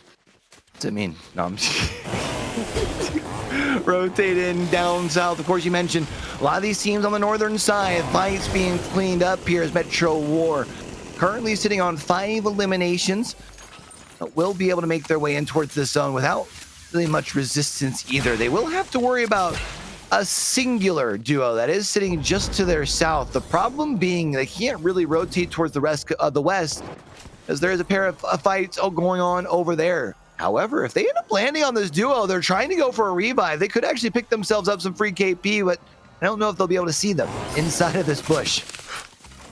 The bush camp works out for now. RJ Nash on the other side of this one trying to clean things up. Here's Kellen, who's going to drop down below the bridge line, but that means a 2v1 victory for the Metro War crew. They've got 6 eliminations to the name. 3 teams in the area. The other team finished off by Arctic Willie and RJ Nash. And now Metro War 12 is out in the open, has to pop the chainsaw and get back to the Rocket League Octane. Cover to build, because of course this is no build. They do have a car to jump in if they want to use that to rotate away, but I think their worry is the big old hitbox on that thing. No, well, they'll still pick it up anyways. I think maybe just wanting to split their chances as Metro War 12 is sitting down. I think it's like 8 HP or something like that. But look at the amount of teams on this northern side. Something tells me, despite the fact that we're already down to 16 squads with just the 4th ring, we might be losing another quarter of this lobby here in just a matter of time. I mean, even RJ Nash, Arctic Willie, they took down South Fayette, but they're looking like they're still going on the hunt here, Llama. Because of the way the battle bus went, a lot of teams dropped towards that northern side. So you're just going to have fight after fight. Dewey walks himself into the safe line of the bushes. It is just crossfire angle after crossfire angle, and Dewey's going to fall to the long-range AR shots. Fizzy Flame is going to get jumped on as Dewey will get finished. Elim point to Melikasama. That's their 4th of the match. You know, a duo I feel like we've often seen in other weeks been relatively quiet today, and well, they're inside of a bush, and while you might be able to be one with the bush, it's not really strong coverage, right? You can still shoot through it and get hit, as we did see Chaser doing just that. But I don't know if Chaser thinks maybe they rotated away. Nope, we'll actually go ahead and start spraying away one more time. Eventually gets rid of the bush itself. But as far as for Chaser and Jitty Boy, they also don't want to overextend. I think they realize the same situation. There's so many squads over here. They've actually got themselves some coverage, and they're just inside of this ring as well. So you don't want to overextend. You also don't want to wait too long, though. If you allow those mirror rotations to come through, you can get trapped yourself, especially for a high ground position that every single team is seeming to look at. For Jetty, it is only the med mist and the med kits in the inventory. They'll have to play off just those green heals, and Eliminated continuing to rip bodies and souls out of this game number 2. Here's Summit Academy fighting against their other Summit Academy crew. I'm going to say the car can't go anywhere. It's stuck. They will be able to find a way to pinch that thing on out. And well, now it's about finding which way they want to rotate from here. They do have plenty of space, especially on the southern side of the map. There really aren't too many squads. Fire Flames, one of the duos that I feel like we've gotten to see a bit here the first game and a half. They do have Summit Academy directly under them here for now. I don't think Summit Academy is looking to push up to the high ground. Just okay with playing the low ground for now and chilling in that car. Here comes the burst, and we'll push them off of their low ground point. A ton of ammo here for Flames, so I don't hate the decision just to fire some away, try and break the car, and even do some damage through the window panes. 14 duos left to go with some solos to tag on top of that. Summit Academy 1 and 2 having to play the low ground. Again, Storm closes in 5 seconds. They'll be able to jump right on in and get on out, but this squad's also going to have to rotate on in. There's only like 4 squads that are actually relatively close to the zone. This is kind of weird, seeing just how many teams are being okay with taking those fights on the northern side here, because once this zone really does start closing in, that thing is going to start to knock. I mean, the 5th storm, once it closes, whew, that thing hurts. Brendan Osama, Melikasama are one of the duos that is out here on that far edge. And how it's everyone starting to turn right on around. You have to hope you don't cross paths with anyone, especially when you got teams like Fizz Flame who are right on your 6 and looking for some eliminations. Oh, RJ Nash and crew just winning a 2v2 against the number 1 squad. Fizz Flame gets dropped down. Dewey just doesn't have the angle as the Wrecker Revolver rips them apart again. This storm is going to eat you alive, especially once it hits its closure. You've got to get inside, and Burger, again, remember, the only solo left to go after Eliminated was dropped in that 2v2 team fight. It's a solo that can still make some plays, that's for sure. Question becomes, how much can Burger play with here? I mean, you're chasing down a solo, maybe you can pick yourself up a single elimination. The problem being is Chaser is going all the way out towards the edge of the map, really feeling like they've got nowhere else to go, and it's a sense of desperation here. For Burger, again, every point really does matter. As you've already had a great start to your day, you already sit in such a great spot on the leaderboard as well, but unfortunately not able to hit those shots. And at this point, I think might just prioritize disengaging and getting back towards the ring. Yeah, you can't chase this if you are Burger. Launchable, fan favorite, going to be dropped out in the feed, and Again, you look how far that rotation is away. Arctic Willie just ripping through as Metro War rips them down to pieces. That was the full duo. Now 2 of the top 3 teams are down, and the number 1 team is reduced to a single. The lobby wide open with RJ Nash on a solo. Does he care? No. 70 limbs. Sweep the leg. Looking pretty good in here. Able to pick themselves up an additional elimination. Looks like this thing's heading towards Dreamy Domain, as we do have Burger is that lone purple arrow down on the southern side, and we've got 3 different duos, one of which is actually a solo. I'm sorry, here, Metro War 15. We're gonna have to slowly walk their way on in. They've got the Glow Fire and Flames duo right in front of them. Don't want to make too much noise. Just like that last zone hurt, this one will as well. So you gotta try and hope that you can just play this edge as careful as possible. The problem, now you've got Summit Academy that's pushing right in here and might actually expose them on the back end. We got so much armor with that car as well. Can boost away and get stuck on a rocket, but who cares? Glow Fire does take down that solo. It looks like Burger is mirroring where that solo is coming from, but is going to run right into a duo on that lower southern side. Everybody else will try and find their way into the captivity. For Burger, 2v1 in front of him against Prolon and Benji. Another top 5 squad, but this one is tough. Overshield is already cracked and uses the broom to get away. And I'm sure when you see just the one dip up out of the fort, you know that they're just a solo left alive. And while this squad would surely like to take them down, well, you've been given a porta-fort here to be able to at least chill in while you get yourself somewhat of a reset. And you're also relatively close to zone 2. If you can finish this isolated fight, however, with Summit Academy, that would be even better. Take over their bunker, looking to push right on through as Pro 1. Doesn't pull off with a shot, however, instead forces the Summit duo out. They'll be able to find the first, the second's already down, and just like that, they've got themselves a little bit more eliminations. This is the fine line they toe. We said it. They don't take early fights, but they set themselves up in really good end game positions. But there's more competition to be had. On the right side, you see the Osama duo. It is the other 2 top teams. They fell, so the door really is wide open for the Benji and Prolon duo if they can find their way in. It's an awkward one. Everybody flying from the east. Find yourself a way up onto the actual hill would be good, but I don't think they had enough distance, which is unfortunate for Brennan Osama and Melik Osama, because now other teams that are rotating in will see their 6 as they're trying to rotate their way on up. Actually, maybe Melik Osama was able to make their way all the way up there. Just Brendan Osama who was unable to. Summit Academy, one of the duos who's left. You've also got another Summit Academy solo still left alive. 6 squads, 2 solos. 1 squad's going to go ahead and get eliminated here, which taken out by Summit Academy.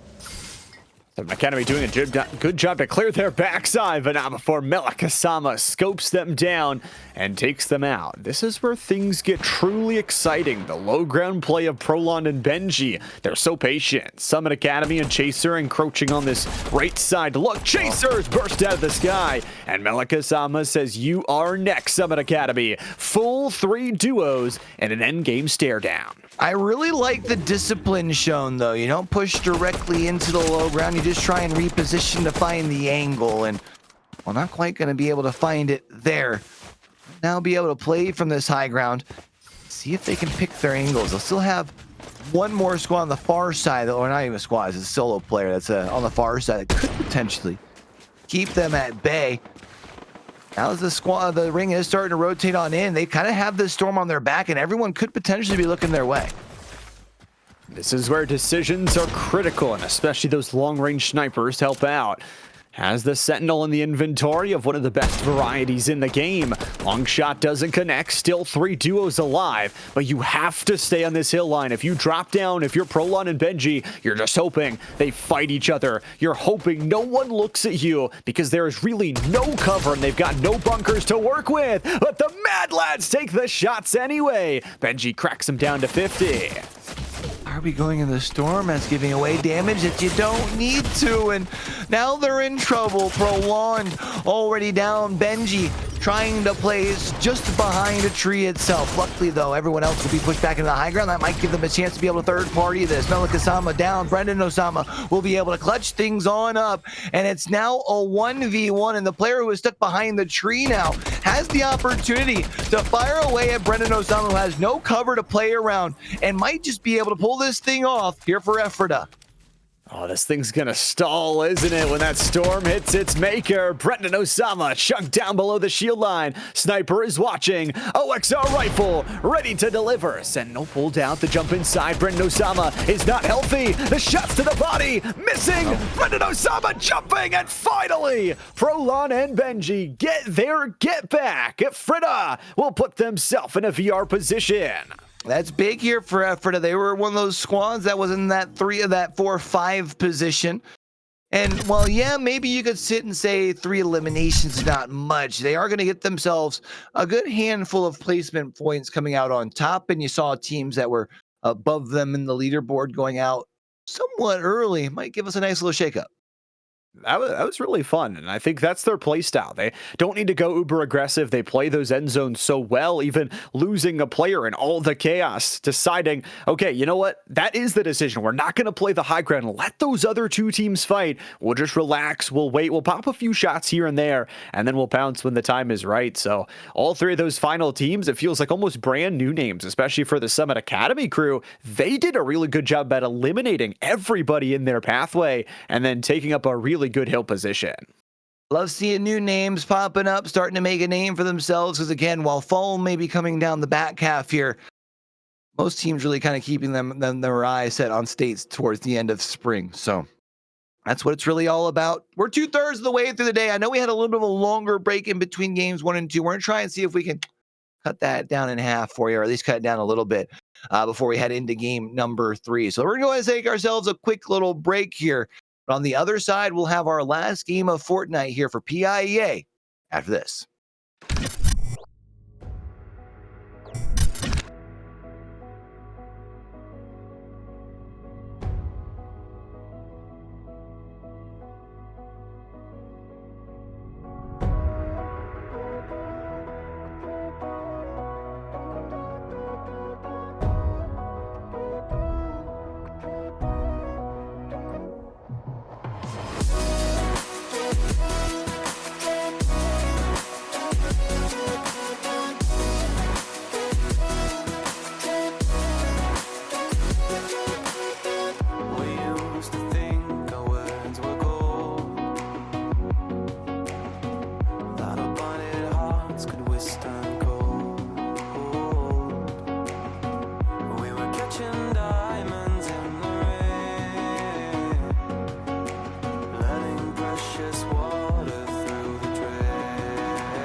Thought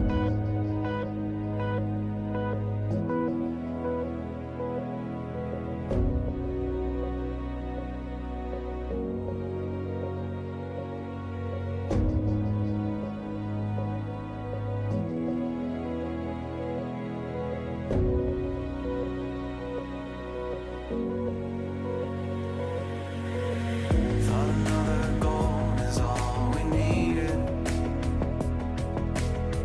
Taking second chances till we bleed. And when all the love had been depleted,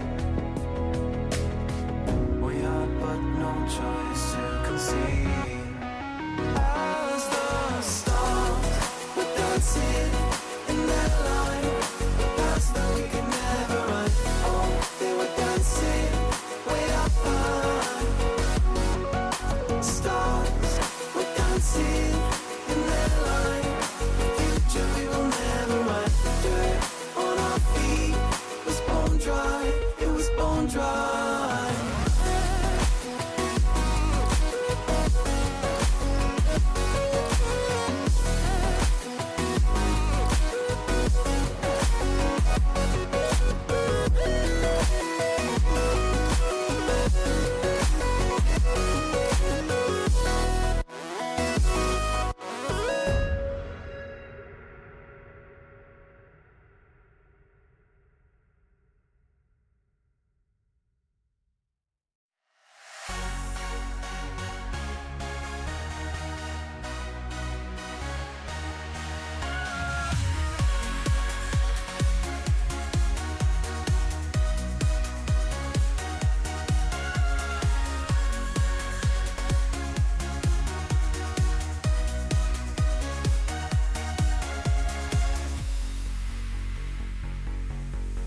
In the city full of shadows and streets made of gold, the whispers of dreams that we all bought and sold. Everyone's chasing what they can't define, looking for answers in a bottle of wine. Get it, come get it if you think you can. Break through the noise like a madman. There's a fire burning deep in the night. Get it, come get it if you've got the might.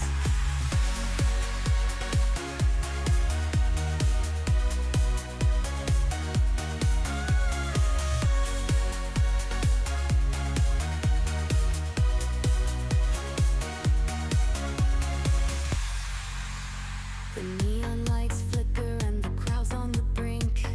Fortune's a one lost in the time that we blink. Gotta take a shot, no room for regret. Living on the edge, ain't done with it yet. Get it, come get it if you think you can. Break through the noise like a madman. There's a fire burning deep in the night. Get it, come get it if you've got the night.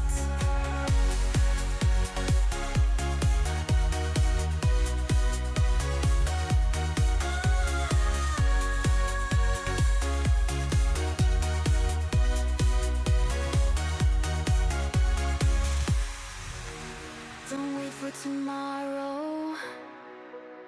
The moment is now.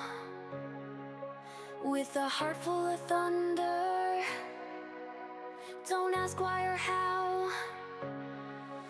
In the ruins of glory, find your ticket to ride.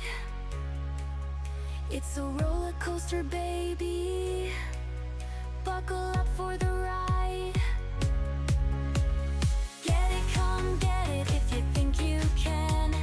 Break through the noise like a madman. There's a fire burning deep in the night. Get it, come get it if you've got the night.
shaking underneath, trying to take me alive. Get ready for the fallout. Can't stop me now. I got no rival. I'ma find my way through the blood and pain game of survival.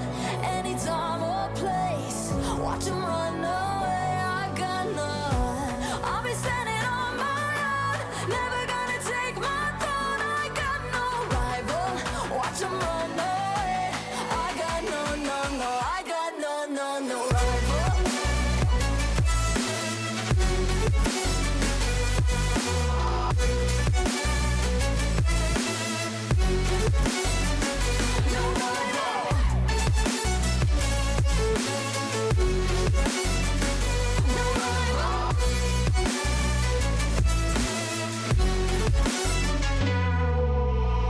Tell me now, what you gon' do? We can do this face to face. The reckoning is coming real soon. Doesn't matter what you say. Try to tell you this is my moment. Can't take mine 'cause I own it. Don't you know that I'm locked and unloaded? You're out of focus. Get ready for the fallout. Can't stop me now. I got no rival. I'ma find my way through the blood and pain game of survival. Any time or place, watch 'em run away. I got no. I'll be standing on my own, never gonna take my phone. I got no rival. Watch 'em run away. I got no, no, no. I got no, no, no rival.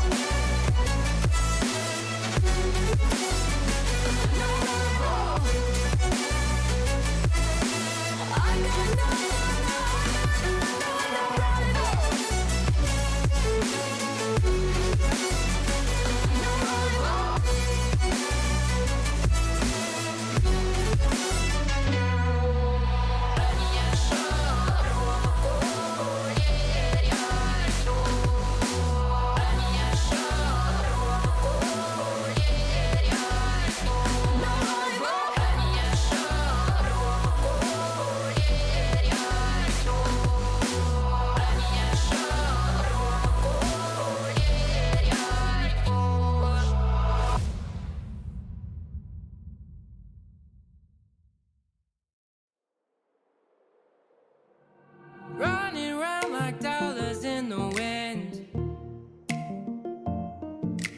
bending over backwards just to let you in. Welcome back, everybody. Still here at the PIEA High School League for our fall season, week number 4. 2 games down of Fortnite. We've still got one more finale to go. Still Q and Llama 77 up here in the booth. And Q, a little bit of a shakeup in the standings as a huge win from Afrida comes in that last game. Afrida able to put themselves up over that 400-point marker. Also, you'll see our first team up over 1,000 points up at the top of the leaderboard. Burger and Eliminated still cruising plenty along. But, you know, I saw at least you were chatting with them in our chat in between games. Prolon's PC crash is tough in storm number 8.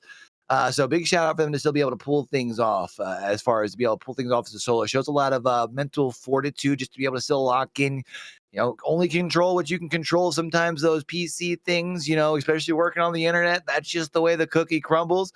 So to be able to pick up a big dub, you're now within 200 points of third, which means you have another decent game here, especially if maybe you can catch South Fayette or maybe even a Penn Trafford relatively early. Now all of a sudden you're cutting in that deficit that much more before we head into our final 2 weeks of play. And it's felt like Penn Trafford and South Fayette have just found ways to run into each other. They've been taking each other out almost every single game, and this week and last week as well.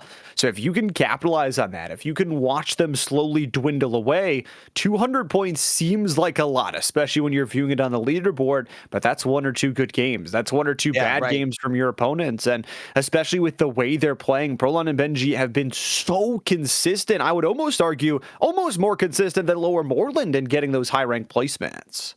Yeah, I think just in the sense, well, that might be I'd say of the other two, maybe a Penn Trafford and South Fayette. Lower Moreland, I just feel like they've been on a whole different level. And while we have seen them at times get kind of aggressive in those mid games and go out sometimes early, even then it feels like it's usually only one of them that falls out early. Then they're either able to play things out as a solo, kind of like we saw in game number 2. But yeah, I think Ephrata is showing a sense of consistency that really nobody else in the server, probably other than Lower Moreland, has shown. Yeah, I think it's those high-rank placements that are going to let them build a strong structure, where if you say, okay, we're a team that's super far behind, what is our pathway back into it? It feels like they've already got the game plan. They just need to add a few more elimination points here and there, and they could be toppling the foes at the top of the leaderboard, and this is really, really good prep for those playoffs. Enough talking about it, though. It is time for map number 3, the finale of the day. Let's get down to it. Still up and over that 70 mark as far as for our players. Right around the same amount of players that we had for game number 2. Means plenty of eliminations to be had across the way. And this time having one of those more northwest to south middle-ish sort of battle buses, which means maybe won't see as much people dropping down at like maybe Freaky Fields, maybe even Kappa Factory as well. Well, maybe Kappa Factory just because it's right up off of the list. But even thinking of teams like Shogun Solitude, Canyon Crossing, or sorry, yeah, Canyon Crossing probably won't see too much business at just due to the route. It's pretty cut off from that southern side, so Artiquilla and RJ Nash pop the flag and get themselves some really nice weaponry, and especially RJ Nash is going to get the extra heals for themselves. That big shield bot along with the med kits are going to feel real nice, taking down some of our October fun characters here, and to get that extra weaponry, gotta feel good. Love the swings at the wall even though no one's really around. But yeah, you mentioned essentially it's like the PvE boss character that gives you just a little bit more. I feel like we're seeing a lot more of our BRs adapting to that, and honestly, it's nice for when you do have teams that have kind of dropped by themselves. Of course, you know, I said we're probably going to see no one towards Shogun Solitude. And look at that. We actually got a duo of duos, and as well as a solo down here as well. We've got ourselves a bunch of fighting down here to get things started off. One of them being the duo from Metro War, and they'll be able to find their first elimination. All of the Metro War teams seem to be stepping up and getting better and better, kind of improving and sharpening each other. It feels like the opportunity is still there, though, for a second party, you could say, to come on in, or a third party, as you would call it. Prolon and Benji, the victors of last map, are overlooking this fight. Interesting to see them go the way of going all the way down to the south after a big game. I guess their thought process is more, hey, let's drop towards the edge and we'll fight our way on in. But they're just kind of holding steady for now, and you can't really blame them. They've the center of the POI. They've got the high ground. And because of where this first zone is at, of course, since it covers a majority of the map, they don't have to necessarily speed up on out of here. Meanwhile, at most of our other POIs, either those early fights have already gone down, or maybe it's down to just a pair of duos, kind of like we're seeing down here at Supernova Academy. As you know, Blaze will be able to find a knock. They are solo on their own. Dewey, I don't think there are duos around anywhere, so they're going to unfortunately pay the toll. To pay the troll toll, if you want to cross this bridge for Jules and Galaxy, they're already getting themselves involved with a 2 elimination set. Jules is a little bit worse for wear, down to the 50 shield marker, but don't worry, they've got some extra nearby resources to play off of. So Galaxy back to full, gonna pop open the chest, and hey, already full on big pots, and another one drops on the ground. Has to have you feeling pretty good when you're feeling when you look down into your stack and you got yourself pretty good spot as far as meds, potions for those shields, etc. Whether it's the big pot, I feel like the big pots make you feel a little bit more secure than the small pots, but I think just having anything to be able to put there, especially early game, has you feeling pretty darn solid. We've talked about the Metro War duos because they've got quite a few of them competing here in Fortnite on our Thursdays. Well, Metro War 12 and 13, they find themselves just on the outskirts here, just a little north of Canyon, and I think going to be okay with just taking some pop shots at a distance. For them, mostly just wanting to kind of play things safe, it does look. Get out of dodge now and, get yourself to a nice safer spot. For the Metro War duo, they are rotating through the city skylines here to get themselves down to the waterways. And it is quite interesting. A little bit slower start, you can imagine, as teams spread out across the map. We're down 7 squads, and with that, about 19 of our players as well. Scooby Snacks from Lil P. Sometimes see where this third game, teams start to pump their brakes a little bit, right? Really try and lock things in and get themselves a good finish. Not taking as many of those aggressive fights here. Big Tonka on here will be able to at least take the high ground. Has Snowy approaching on them with a car. I'm not sure if that's just another solo or what the dealio is. Yeah, it is solo v solo, mono e mono. And pray Big Tonka will be able to take that one down and says thanks for the car as they get out of dodge. Lil P coming in to res their teammates, so we'll see if Big Tonka does want to turn on that, and they do. Coming back up the hill line, Lil P, unsuccessful res, and will pop the bunker for a little bit extra control. Shockwave will push them both away, and popping the Scooby Snacks will get them back to safety. But this is a really awkward spot. Eliminated, taking down by RJ Nash, and all of a sudden the third party coming in. Because you had your player who's still up goes the next level down the hill. You can't start to try and get a recovery while you're out of view or nothing like that. It does look like that third party, though, at bay for the current point in time. Jetty Boy Wet and Chaser down here at Pumpkin Pass are making their way towards the middle of the map. It looks like they've got a duo not too far away from them here on their north, but doesn't seem like they're at least worried about taking the fight, or even if they know that they're there, it looks like they're actually down on a separate level, so maybe he has no awareness of how close they are to another team. Everybody's starting to collapse, especially as this Ring 2 starts closing on in. You've got 2 minutes to get inside that next zone, but also for teams that are reduced to a solo, one of them notably eliminated was full finished in the feed, so Burger once again will have to try and carry the team back to a resable position. If you do wonder what's going on in Dreamy Domain, that's where our golden POI was. So MHA Lover and TJ both finding their ways to some decent weaponry. But just chilling after that, and can't blame them. They got good weaponry. Why move around and put yourselves potentially into the crosshairs? Both kind of in cover where they should be able to hear footsteps and stuff of players incoming. We'll go back over to Pumpkin Pass as well, and JD Boy Wet and Chaser pass right up on over one of those duos, but do have Summit Academy pulling up in the whip. Don't put themselves right up underneath. They won't be able to land the shot, but now it's going to be Summit Academy 1 that jumps right on up, getting shot from Chaser 1800, who will fall all the way on down. Why not chase them? They've only got a couple of HP left and puts them down as well. True to the name, finds a way to open things up there with the Wrecker Revolver, which continues to impress with its versatility. For Chaser and the crew, though, they're not getting back up top quite yet. It is just that other Summit Academy player who will look to try and pull off the 2v1. The Shockwave nades will get you there nice, fast, and quick to the high lines as we get to see another southern zone. Something about today, they just don't like the north, and Bad is not going to be liking that result to the fight. On the warmer weather of the south now that we've probably kicked off with winter is what it must be.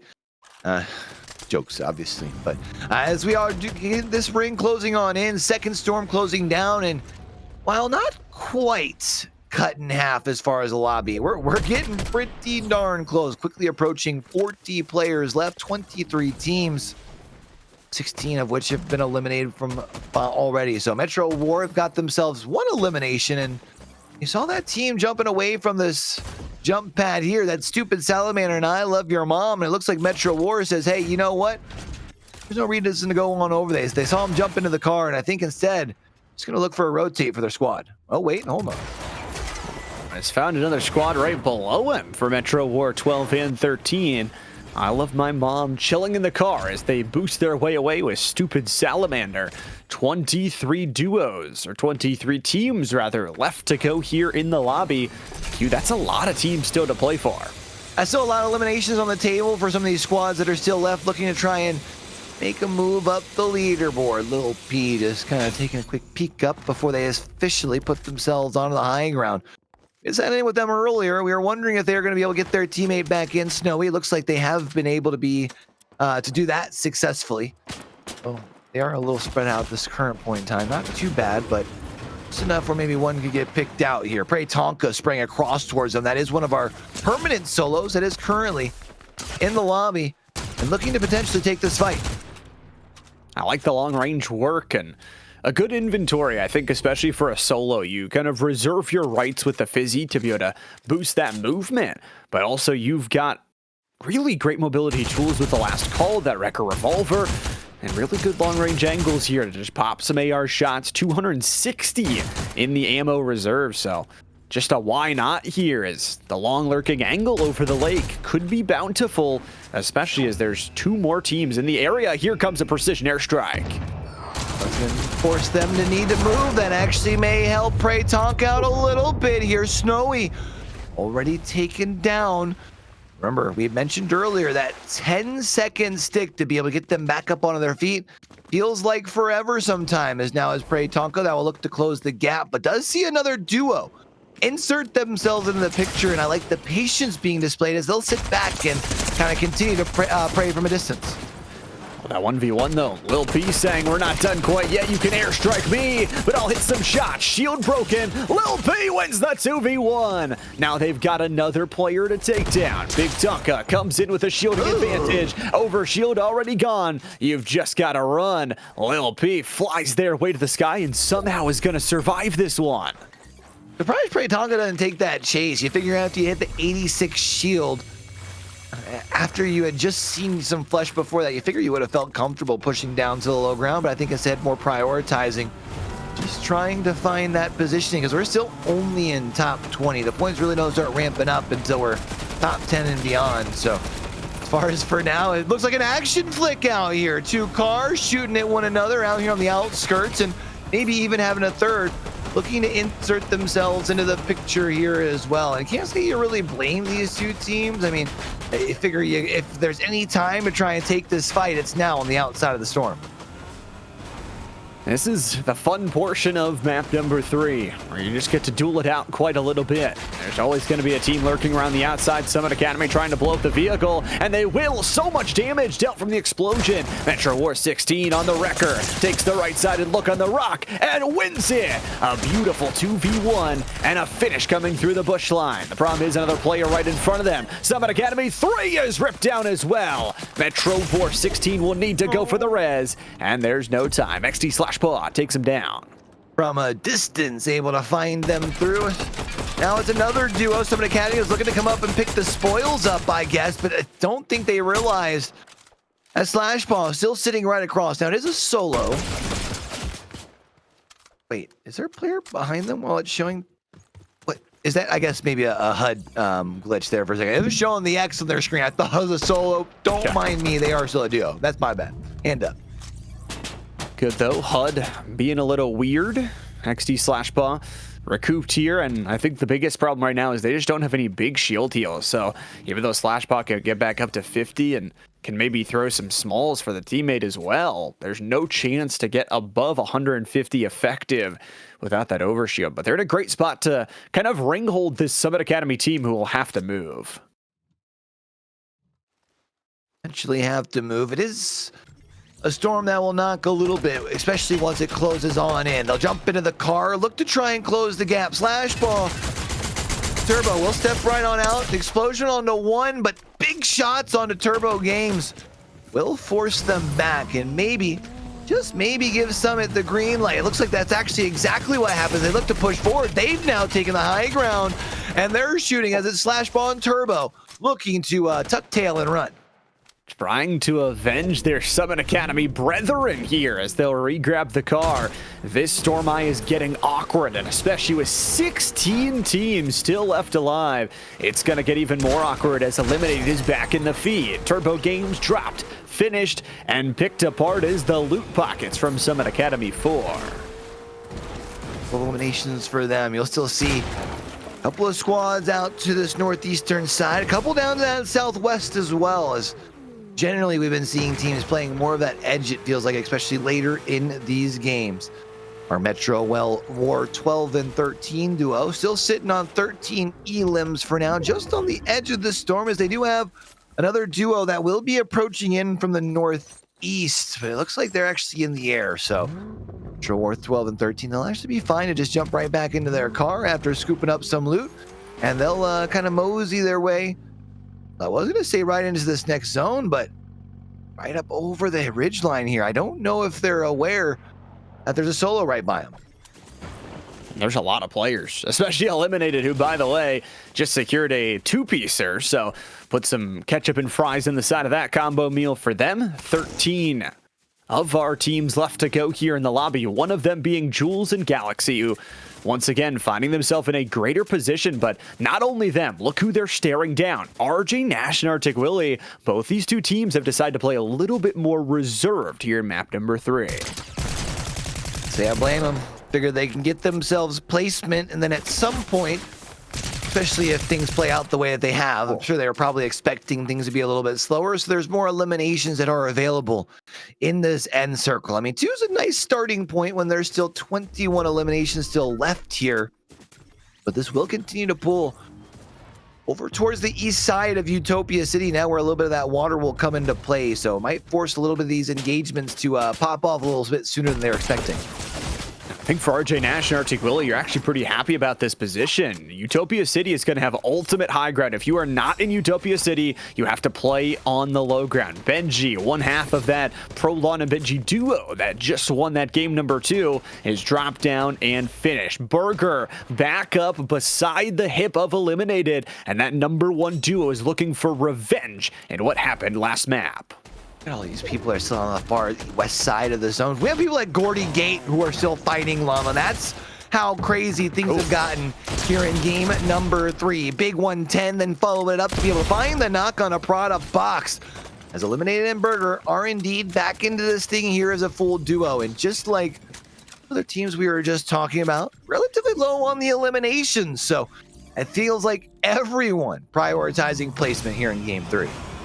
I will say, I was taking a sneak peek on the left side there. The Osama duo right now has 12 eliminations, 6 apiece. So we're going to have to see what they can get done as they lose one half of the setup. You mentioned so many players coming from this western side, and this one is pulling pretty much towards the waterway. We'll have to see where that next duo sets to go. And here they are, Melikasama still out in the storm, chasing down a 1v1. A long way to go too.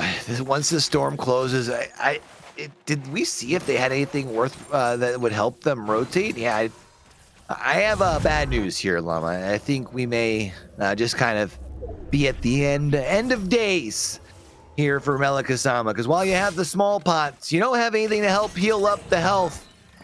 There they will eventually fall out. 12 eliminations, though, not bad placement. The only problem with 11 teams left, you're not going to get very much points for it.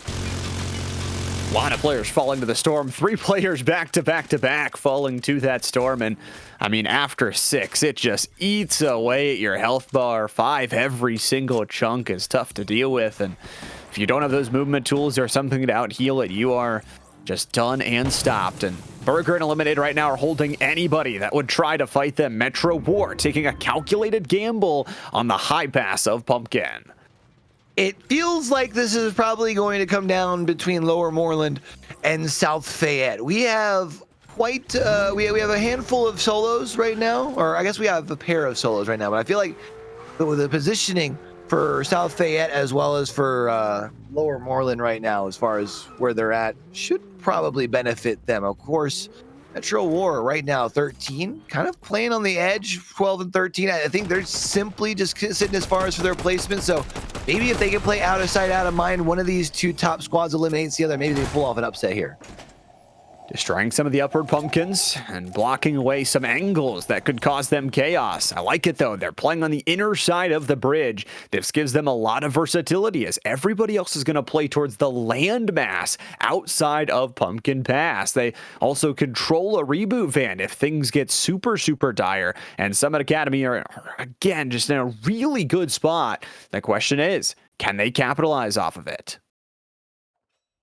See if they're able to do just that as the storm does officially close in. Those couple of teams fighting on the edge will get ticked for just a little bit more. Shout out to our observer / producer, Nick, giving us the vibes and the views from the sky. Burger eliminated. Speaking of the sky, taking to it. pushing right over here towards Summit Academy. Summit Academy 5 falls first. Now it's about the two of them focusing in their fire. The only problem, there's a duo across the way that will keep them slowed down.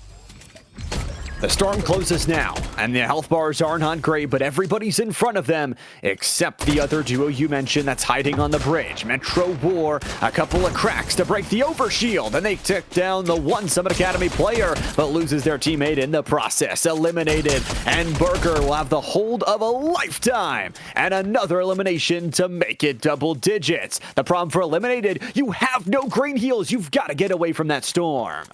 Can't afford to be in that thing, and you've only got small pots as well, so you're sitting on pretty minimal like cumulative HP as far as this rotate on in. The good news, where Burger is at, it is supreme high ground, the ultimate high ground where no one's really going to be looking up towards you, because everyone kind of in this mess all together. Well, I was going to say all together. It looked like was trying to fire up toward them for just a moment. Daddy Abe will be taken down here by Galaxy, who finds their first of the game, and now they have to worry about the third party potentially pulling up here from Burger and Eliminated.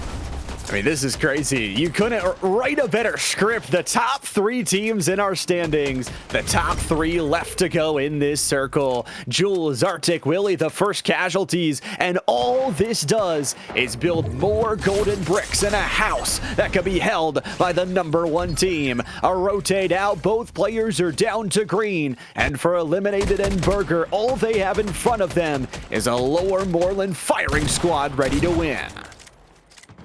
Maybe if you're lucky, you can land a good shot onto Eliminated, who has just 54 HP, but because of that, Burger was the first to try and push into the engagement here. Oh, that's just dirty. Galaxy gets him with the knife. Will at least get themselves one. The problem, Burger still has the high ground on the Porta-Fort, aims down sight, and the #1 squad will take that dub here in game number 3 for week 4. They find a way to bounce back as well. I don't think game number 2 was their ideal turnout, and they find ways to just fight for everything. They said, oh, that your god spot. No, that's our god spot. We'll just take a 2v2, yoink that straight from you. Then as everybody else is forced out on their rotate, they're able to take another really good position, especially with how this zone moved. I mean, we saw so many teams up towards the northern side, and then it just rips its way down east. And boy, that one was an exciting one.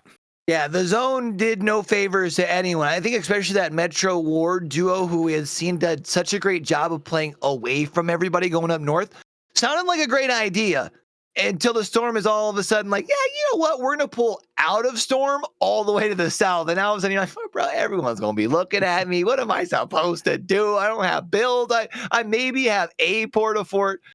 Just unfortunate RNG for them. Yeah, and overall, you've got to make those adaptations and talk about our top 3 teams in the current standings making it to the final top 3. That just goes to show you, again, the playstyle shifted just a little bit from those #2 and #3 teams that ended up finding themselves in, okay, we aren't going to have as many early fights, but we're right by Utopia City. We have zone. We'll just play inside of it and play patient. That race between second and third, I have a feeling is going to be back and forth literally every single one of these last 6 games that we have across the next 2 weeks. But there's our top 5 down right below us there. We've talked about that Lower Moreland duo, I feel like, ad nauseum here over the course of the first 4 weeks. But South Fayette, Penn Trafford, Manheim Township, that Melik Osama, Brandon Osama having a huge game in that last one there. And then Ephrata rounding out our top 5, Llama. Yeah, I think it's a good top 5, and especially for Manheim Township. We were talking about it. That was not the placement game that they wanted, but they realized we're going to be on the weak side of this zone. Let's just fight everybody we can. They end up picking up 12 eliminations to add towards the tally, so that's what moves them into 4th. But this is getting exciting. The gap is closing between 2nd and 5th, and that also means more chances if you play too passive for other teams to jump you. Can't wait to see what happens in these upcoming weeks. Do Lower Moreland and South Fayette, or I guess in this case, South Fayette and Penn Trafford is what I meant to say, 2nd and 3rd. Does Penn Trafford go hunting for South Fayette? Does South Fayette go hunting for Penn Trafford? And kind of say the same thing for that 4th and 5th place spot.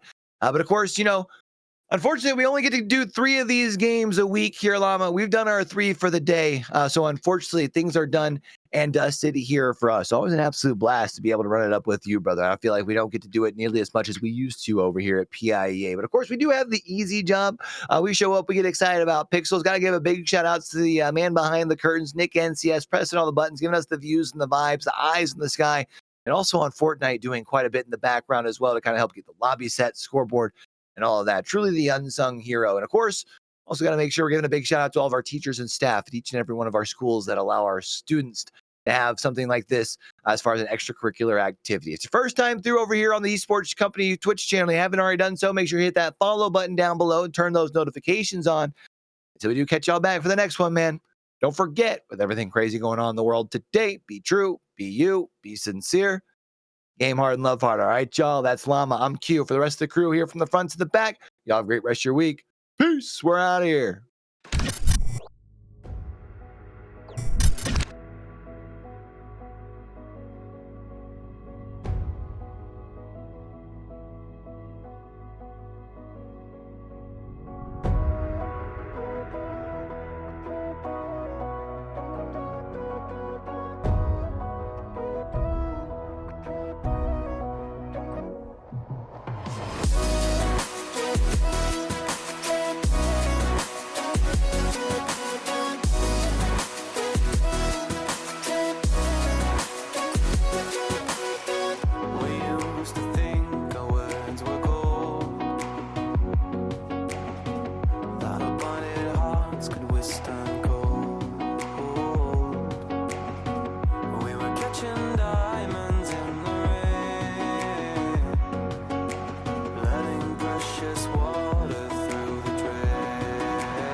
for tomorrow. The moment is now. With a heart full of thunder, don't ask why or how. In the ruins of glory, find your ticket to ride. It's a roller coaster, baby. Buckle up for the ride.